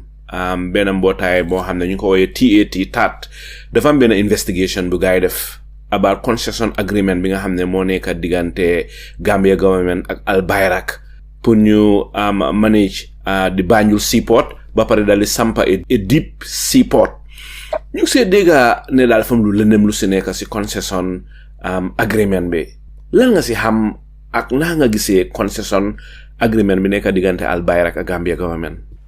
Gisuma agreement bi to be honest gisuma agreement bi dama read rek si paper si ak few people wax nañ ma ne ma okki si ñooy defar port Banjul bi and ñooy build deep seaport bi nekk Sanyang man Sanyang laa dëkk so I believe li gars yi di wax su fekkee ne loolu la I'll be affected because man suma kër ak géej bi sori wante wute Sanyang so maa ngi déglu pour ñu seet loolu lañ ma wax waaye li ma xam mooy groupe bi well am nga li dañ defoon tender I believe okay and tender bi it was responsive gars yi respond nañ now the process xam nga li moo tax li ma def rek the process of these things is not very clear boobu la jël gis ma dégg na gars yi ngay sign ak Turkish company di concession ak port du lu ees yàgg na fi Senegal they have the BOL they have others they have other port in Bargny manage Turkish lañ ko jox is not going very well. Don't know what are the issues. Last week I was in Dakar for some meetings to have to do with something on the port storage facility. Big guys, it's not being utilized and they're looking for other customers to utilize it. So I was invited to some meetings there. So concession yes, but the farm the village were a decent bop. Was man for the Banjul port be? What you call concession on the port? We can manage it ourselves. I live in Juara Dual Pool Defco level we go. Munanko Amas Nopa. The Turkish company is not more credible than Gambia government and Ports Authority. Why do you have to do a concession on it? Manola knows my question. Manola and it. You can develop the port. The port was very efficient. We made a lot of money in the ports in the past.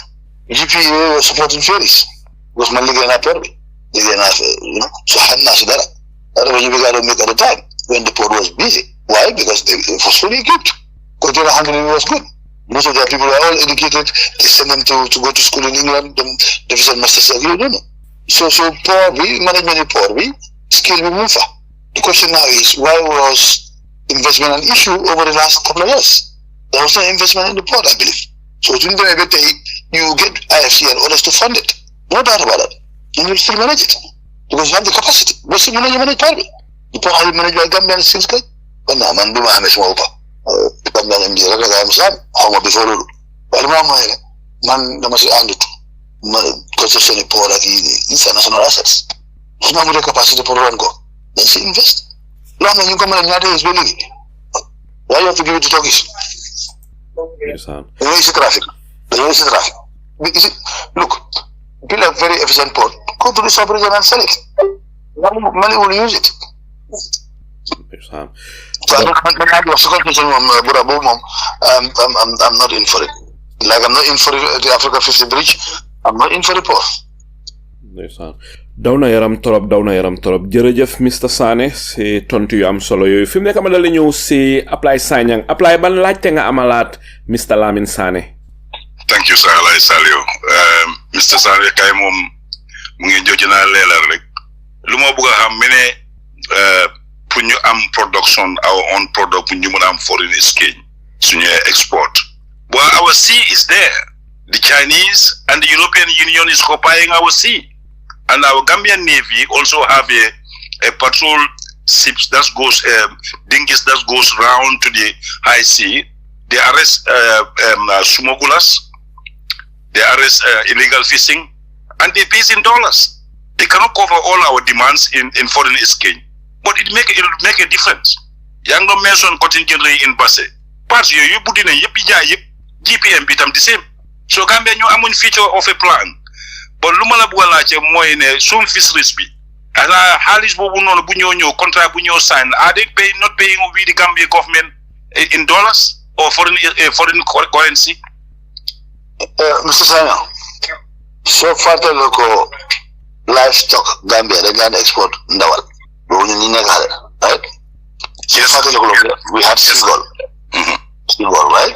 Jigéen ñi dañ daan liggéey ñaari shift xaw ma ñetti shift donc ak remember jën bi daan jógee si suñ géej bi daf daan ñëw ñu process ko raw process has more value than nga jaay raw. Chinese what they have is they have fishing license, so they pay on the fishing license, they don't pay on what they export. So Senegal lim daan indi ak livestock market lim daan indi ak comme GPM bi nga ne lim daan isi si process Ghana diwlin. In Janjai Julin in town, we used to have this barrel of Julin in Janjai Saro. And my grandmama was a big businesswoman in Bara. She had shops, she was doing 10, 20 barrels of oil every time. I used to participate in going to pay at JPMB and making sure that those barrels cross the boat to Bara. So my grandfather also had boats there. This Piroki guy, the Bagaski, Banyul Bara. Yes, because my mom is from Meso. So those products, export to Union was high value. So fisheries we need to bring that back, create jobs again. Why would I give a Chinese a license to come and fish and take it? I don't know what they take. I don't know what fish quantity they tell me take 10 tons. So how would I verify it? Why can't I ask them to bring it here and process it here and export it? That's a difference. Those industries we need to control them because it's sustainable job creation and revenue earning. Yes, we had MP went down. But in Europe and other countries, companies go down and new one comes up to do the same service. Without competition, fish is in high demand. So we need to go back to that. So what fish sector is important. What fisheries and budget. Fish sector is important. We need to invest in them. That's what the First Republic did. I'm not saying there was no shortcomings, but they created jobs. They had value. We never had exchange problems. We're a small country, it's just a number of people, yes. But we must go back to the drawing board. There's this book I'm reading called the Improbable Nation that was done before independence, when nobody had hope in Gambia. And the first republic, they made it to become a beacon in terms of democracy in this part of the world. Gambia was the only multi-party state. The economy was thriving. Why can't we go back to that? Times evolve, so you need to evolve as well. You need to sit back and say, look, what are we doing right? What are we doing wrong?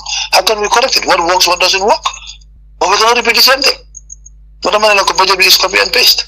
We're not looking at the sectors you have a more change lifestyle and impact for our future. Building roads is good, but what is on the road? People doing this road, they're hungry. Sorry, sir. When you come to Sanyang, at your bit there, you have this Chinese plant there. They are destroying the environment, the stinky air and the pollution to our sea. Are you not, people are not commenting that, reporting that to the fiscal department and our Minister of the Environment?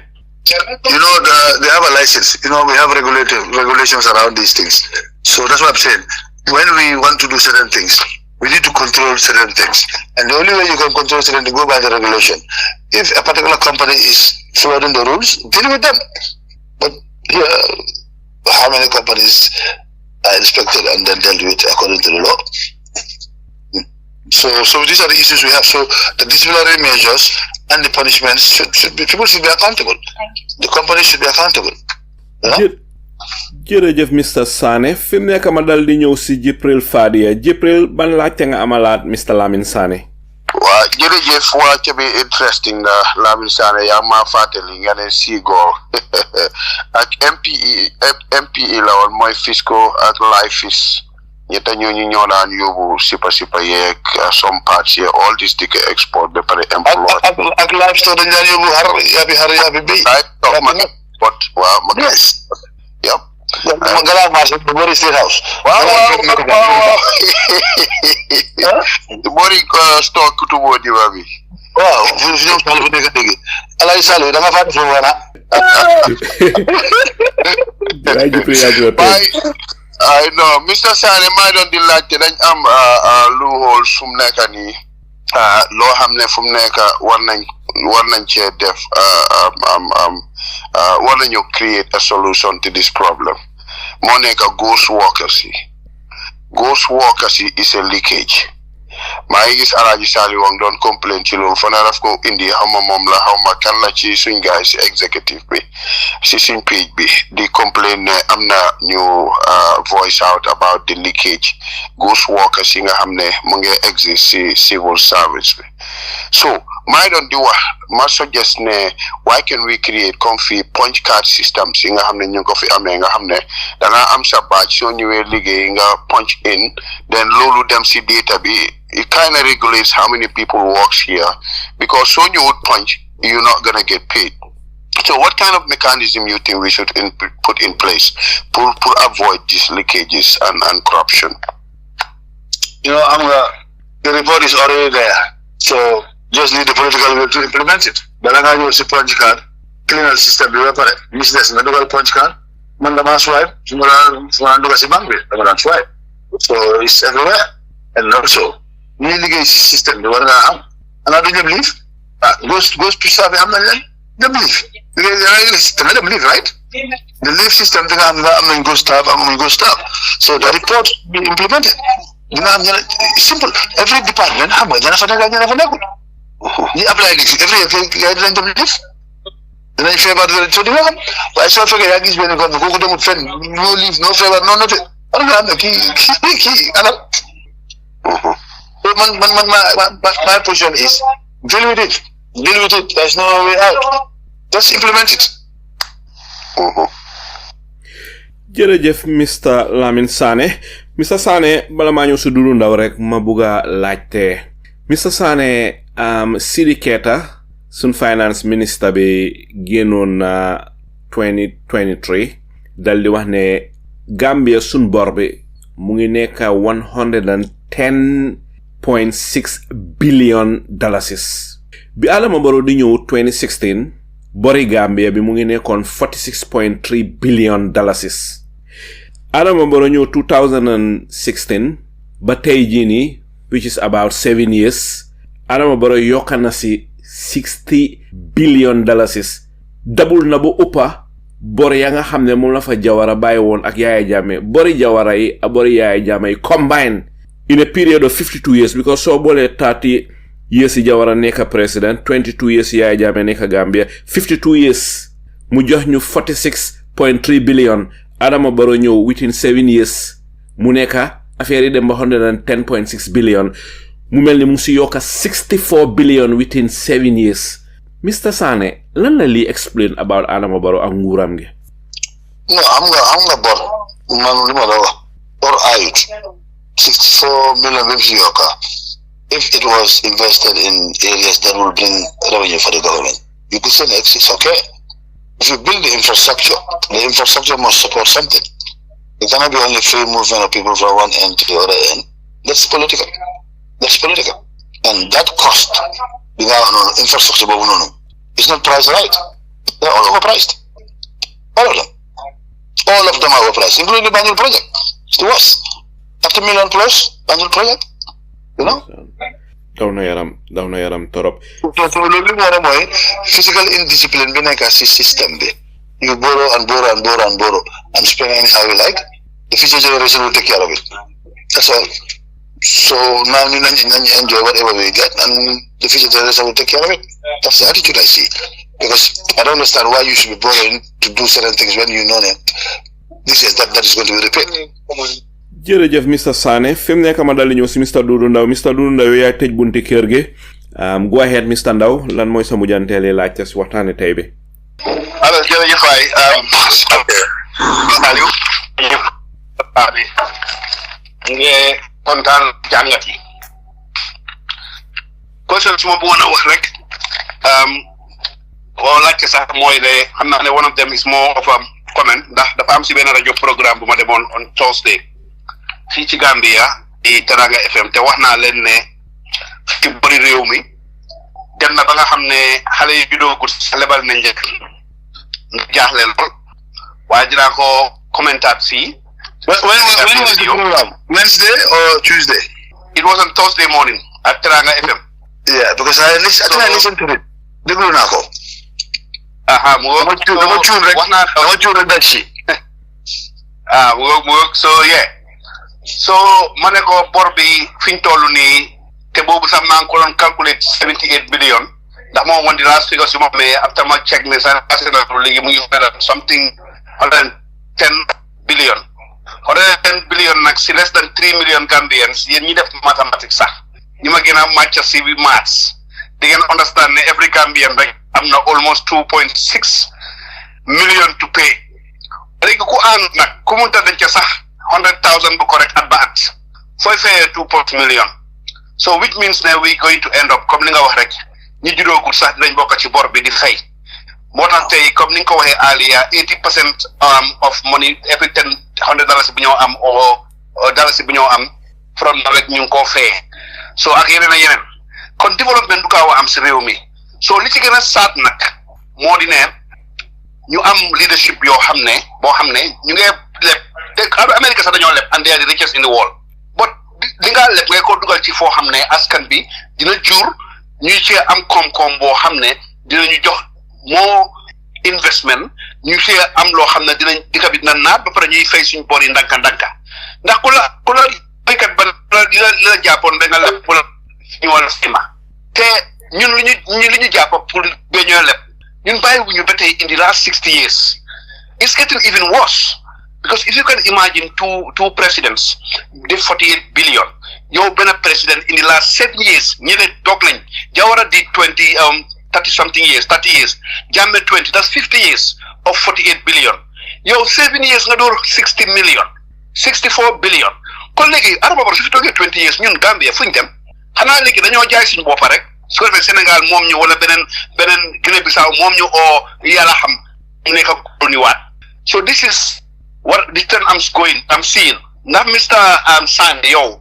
from your perspective foog nga ne lii nga xam ne moom la Gambia di ku wanteel économie particularly sax nga xam ne nañ problème yi ñu am si political sector bi and other stuff social side bi waaye économie bi moom économie Gambia it seems to be worse.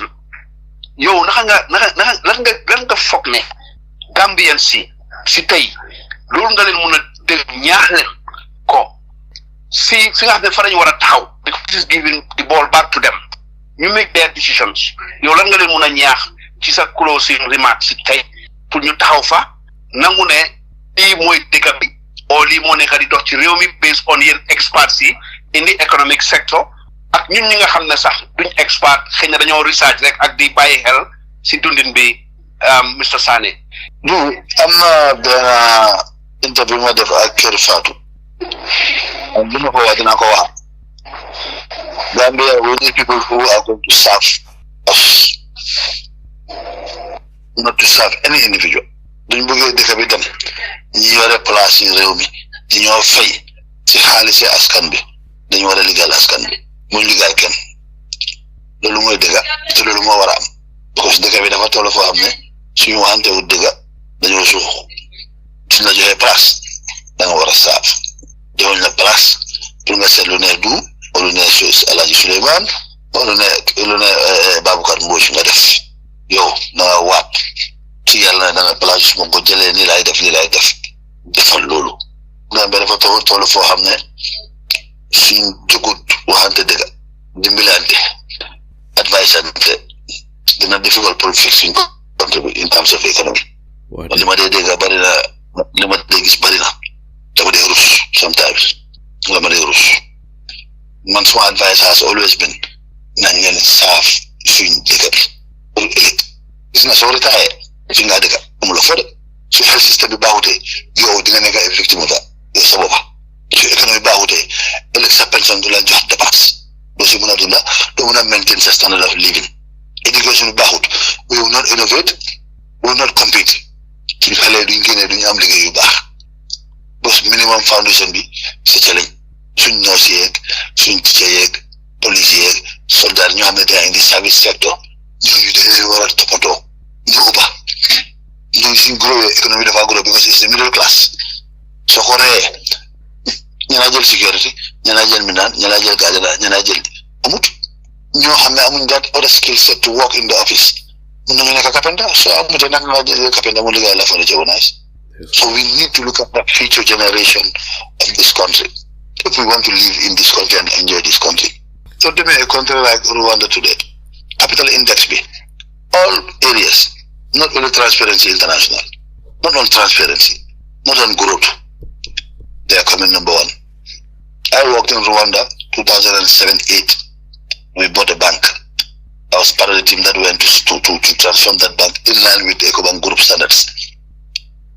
Pay. Talent in Rwanda they produce at time of smaller revenue. I found Rwanda too, because they train to serve. They train their people to serve. We must have that culture. But it starts from the top. Senior people have to show the young ones that you have to serve your country. We use them as example. 1994, the genocide. We had a new revolution in Gambia, a new government. Where are we? Where is Rwanda? All sectors globally. We are last. We are down the road. Where is Rwanda? Stop me on benchmark. Stop me on measure. Stop me control. Low control, low measure. Low measure, low progress. Dëkk bi mooy dëkk bi ñu ñëpp ko moom ñu daw la contribute nañ doxal lu yoon ñu mën a defar suñu dëkk bi suñu problème is man nit yàlla may nañu lu nekk. This notion of free market being in Gambia man moo ma jaaxal because everybody is talking about free market and we have to compete equally with everybody else being Gambian or foreigners. Waaye ñun liñ fàtte mooy ne foreigner bi dafa jóge India and he gets free money. Du fay loan, du fay dara. And in Gambia, you go to the bank, they will charge you 18 to 20%. And they will ask you to compete with the same guy and you order the same goods from his own country. And this government will tell you, nah, you have to compete equally. So they are killing the middle class, but creating any new millionaires. So, like Mr. Sanneh, how long would it take with this attitude being pour Gambia bankrupt or collapse completely nga xamne duñ amati ben Gambian businessman. Okay, Funa bima wax affaire local support bi Funa you are not on maybe yang busy one. Lima da wax moy yes, it's a free market, people can come and invest. But in any economy, you need to have a local base where you control certain parts of the economy. So you need to empower your people to be able to compete. Mulo them India. In the government local. Then you want to do that. That is very clear. When I live in Dubai, certain areas you want to invest, you have to have a local partner. Certain areas, yes, you can invest there, but it's very close. The free zones. Things are changing there. I'm not saying we should do the same here, but what I'm saying is government policy must support the indigenous to grow. You cannot open everything to every sector, everything to foreigners. When they leave, you take a hit. So Babakar, my answer to you is yes. There are ways that you can protect local industries to make millionaires, Gambian millionaires in the key sectors. I talked about it before you asked the question. We've got rice. We've got small industries and we can develop it through a PPP between our local people and government. Government can do that and restrict that to only Gambians. So these are measures that you can take to protect your local industry and create Gambian millionaires in the rice, in the oil sector, in the gravel, in other sectors. But when you open up everything for everybody, then look at our gravel industry. The Chinese were coming here buying granules everywhere and trying the granules. You know more affecting quality of the soil. When you talk about Gambia granules now, people they're very skeptical. Why? Because the product that left Gambia some years back was polluted. Because Chinese generated more GPEX, Senegal, they dry in the Caribbean industrial area. So go export it. Value should go test it. They will see some things on it and the value will not be the same. So yes, there are measures you can take to protect and create Gambian millionaires. It has to come from the political will. And the political will is at the executive level to say, look guys, create, this is what we want to do, this is what we want to do, this is what we want to do. It's not everything that is open to everybody. Senegal, they have it. Every country you go, they have it. Ghana, they have it. Nigeria, they have it. Nigeria, you cannot bring rice. So you have to buy the local rice. You're gonna bring furniture. You have to buy from the local market furniture. And these are dominated by locals. So we have to adapt and then look at the interests of our people. I agree with you, it's a free market, but free market with certain restrictions in certain areas is normal. Canada don't just buy Canada products. Don't forget 25%. The Prime Minister came out and said everybody should now only buy Canadian products. Whiskey, wine, blah, blah, blah, blah, blah, blah. Right? And I expect that to continue. Why is Trump saying he's putting tariff? Because he wants the imported goods to be more expensive so that the local produced goods will sell. So he's protecting the local market, local industries. Is that not a free world, America? America is a free world, right? It's a free economy. It's a free market. But they do that. So there are ways and means that you can bring that into the system and then you will support the local industries to grow because they create the jobs locally. They're not exporting the jobs. So every country is trying to protect that part. And I'm not saying Gambia should do this, that, but there are ways that we can do something to protect the young industries, especially young industry being a NECA. We can produce a lot of medicine here. Why don't we attract one of the big boys to come and open here? Give them incentives, create jobs, and you guys take the distribution. It's possible. So these are things that I'm talking about.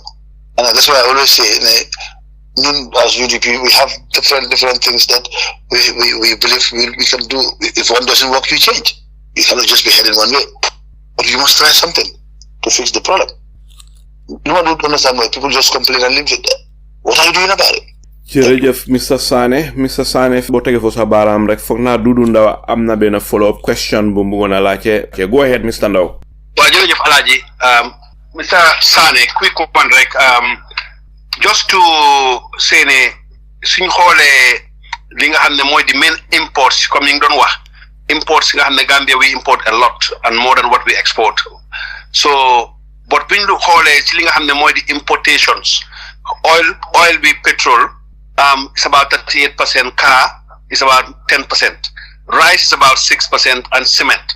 Why these four items in our top imports? Nekune local poor people become poverty.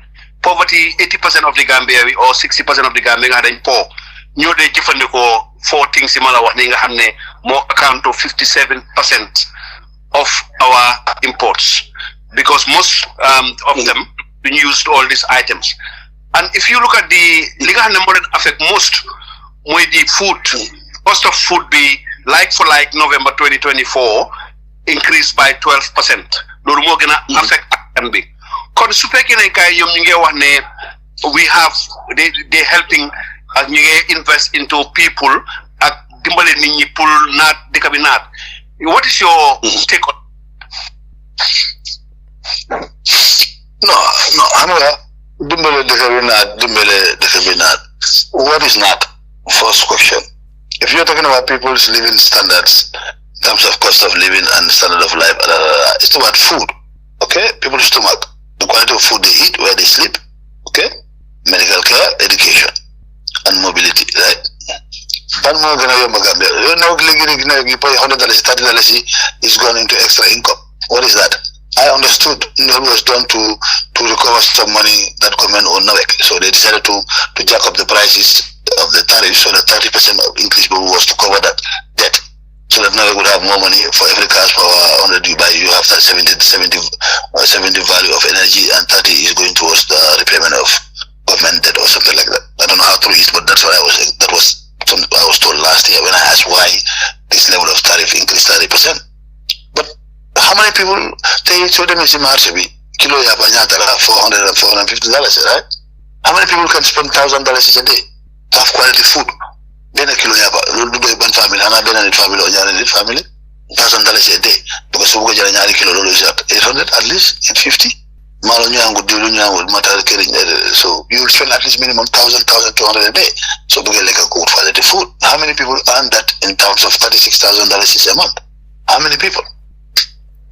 Today I know families that they cook and they keep for the evening and for breakfast. Because they can't afford to do three meals a day. So they live on rice. Is that healthy? So I don't understand when you say you're addressing the healthcare. Look, the real issues we face is people are hungry. People cannot get medical field services. You go to the hospital, there's no medication. Schools, the teachers are, come on, I keep saying, school, medical, police service, you're providing a service. If you're not fed properly, you're hungry. You're thinking about the past. And I hear people say raba raba. I don't understand what the raba raba means. You go to work, the first thing you think about is what? How much money will I have to make today for tomorrow the past when I go and give my wife? My kids have to go to school. It's a challenge for average Gambian families. And that's the reality. And that's what we need to address. The investment should go, how do you reduce that? That's why I said the best way to do that is to produce locally. So you import substitute. That would reduce the purchasing power in terms of expenses. So if you need $10,000, then spend $2,000 on something, you can spend maybe $800 or $1,000. Someone can save $1,000. That will go into the bank account. And we will build something for the kids, and we will Sampakira Muna Kaftara. I use a salary is gone over the decade. Can you unkill? Can you have a university? Scholarship university? No. So if you want to improve the quality of life of people, these are the challenges of Gambians. Cash power of a share. People buy $50 a cash power. Can you imagine that? Just for a night? That's something I saw. I keep saying it. Any decabo them it's poverty. People cannot afford to cook at home. And watch it. Most for all the countries, there are a lot of food sales outside. Because of what? People cannot afford to cook in their house. And food is very important. Look, most of the issues around today is deal with food, economy, people's stomach, their healthcare, their standard of living. Even in America. So if we want to address certain things, we know the root cause of it, we deal with it. We just have to be honest about it. Thank you. jërëjëf Mr Lamin Sanneh fi mu nekk daanaka waxtu bi jaamu nañu waaye ma bëgg a laajte rek laajte bi mujjee su ko defee boo ko tontoo rek nga jël benn 1 minute 2 minute wax lépp loo bëgg a wax su ko defee ñu dal di la yeewi nit. Mr Sanneh li nga wax dëgg la. A hungry man is an angry man. Nit ko xiif nit ko mer la. Afrobarometer dafa am nun wax ñu ne 77% of the people of the Gambia then believe that the country is heading in the wrong direction. But mu mel ni 23% rek a gëm ne dëkk bi is in the right direction. 23% ñoo gëm ne li Barrow di def mu ngi liggéey. 77% ñu ne déedéet Gambia fan jëm amul ndox jàmmane ku fa ma bëgg laa laaj rek lan mooy sa jàngat si lii ak ana lan ngay ñaax Gambia ni ana lan ngay ñaax nguur gi suma jàngat si lii pa moom la ñoo discuss I agree no dëkk bi is not going in the right direction we lost our values and moralities because if you live in a country that people see things and the corruption is normal and you see people who are in senior positions talking about things you know very well how to do that, then we have a problem. Because we don't understand the country, so many Gambia, 90%, 95% is Muslim. We don't want to do that. When something is wrong, you can't say it's wrong. We know all about it, definitely lead you on. No, don't go touch it. Ni asun system de ñoo suñu ma bi jox leen sa pour fo samp kay to sa mo ko liggéey nga dem ci géwél ngété nga dégg ñu leen tagga sa mo ko liggéey amon nañ ko when people deserve do well and deserve certain things yes but not the opposite that's not it's not equitable then you are killing innovativeness you are killing values you have ñu lañu yare ñu bi ñu school ñu ñu fen ñu ñu sata la tinna you should not lie say the truth Unyan man school, right? Your chap, you remember those days? There's a man that tells you dogal breakfast. They don't share some breakfast. Share things in common. But today you don't have that. That community concept being among watching each other. You don't get a dogal kill Angola with the lekafa. Get a dogal kill no sino lekafa. And then you smoke a lego. We have to move around. Simply seeing where we were. But today we don't have that community kind of thinking. Everybody's like me, silo mentality. Want to grab everything for you. And you are depriving the people and that is encouraged in a way. It's celebrated in a way. So we need to look at what about new hundred digger. So you get the all of you know friend do beja, alright? But it should be shown. That's why we are today. A lot of things are coming out. The system is not working. But the system cannot work. Because what is required is not there. So barometer is that's the perception of people that they interviewed. It's a sample size. So we have to accept that. That's the reality. Everybody talks about it. The taxi driver, he did that. Even man, I have some foreign and they tell me, Lamin, this country is too expensive now. Well, what can I say? What can we do? It's to address the cost of that expensiveness. Because I'm a power control, power supply, reliable. One investment, the reason why most people don't want to invest in Gambia, they tell you it's waste of time. The bureaucracy and the inefficiency and this that they complain. So you know all out in Boba, it's a country you said land more fix problem in the Gabi, you the flow. It's in a detail, more time and you more legal. Some point nga ne wa president bi deful president de ñi mo liggéey ndax war nañ ko def li jaadul wala war tam nga so nekk ci digg do ragal do mu ne ci liggéey do ragal du mo tax suñu tana ñu tana ñoo xamne dinañ fix suñu problème am nañ di passion belief knowledge to do certain things non de la tana because yo ya mané dañ ko wara bay ko ma duñ dem dañu dem mu yëru go rek come back to the same problem. Thank you Pasalo. Mr. Sanneh ñu ngi lay gërëm di la sant si sa waxtu di la gërëm di la sant si jàngat yu am solo yi nga xam ne joxe nga ko fi ñu ngi gërëm tamit Ablaye Sanyang Jibril Fadia Buradiba Babukar Mbodj Dudu Ndaw yi ñëpp ñu ngi leen a gërëm mbokk yi gan gi tey sun special guest mooy woon Mr. Lamin Sanneh di former CEO bu OIC Gambia fi nekk mbokk yi duñ def ludut daldi umbal lépp loo xam ne Mr. Sanneh waxtaanee na ko fii daldi leen ko jébal te bàyyi waxtaan ji mu daldi continuer daw si seeni xel yéen Gambian yi yéen nit ñi yéen yéenay àttekat yi nga xam ne yéenay àtte lépp loo xam ne dégg ngeen ko fii lépp loo xam ne Mr. Sanneh waxtaanee na ko fii yéen yéenay àttekat yi di leen gërëm di leen sant si déglu bi te yal na ndimbalap yàlla wàcca si réewub Gambia ba ila yawmi diin seeni mbokka Saliu Njaay salaamu aleykum wa rahmatullahi wa barakaatu wahiru dawana anilhamdulillahi rabbil alamin.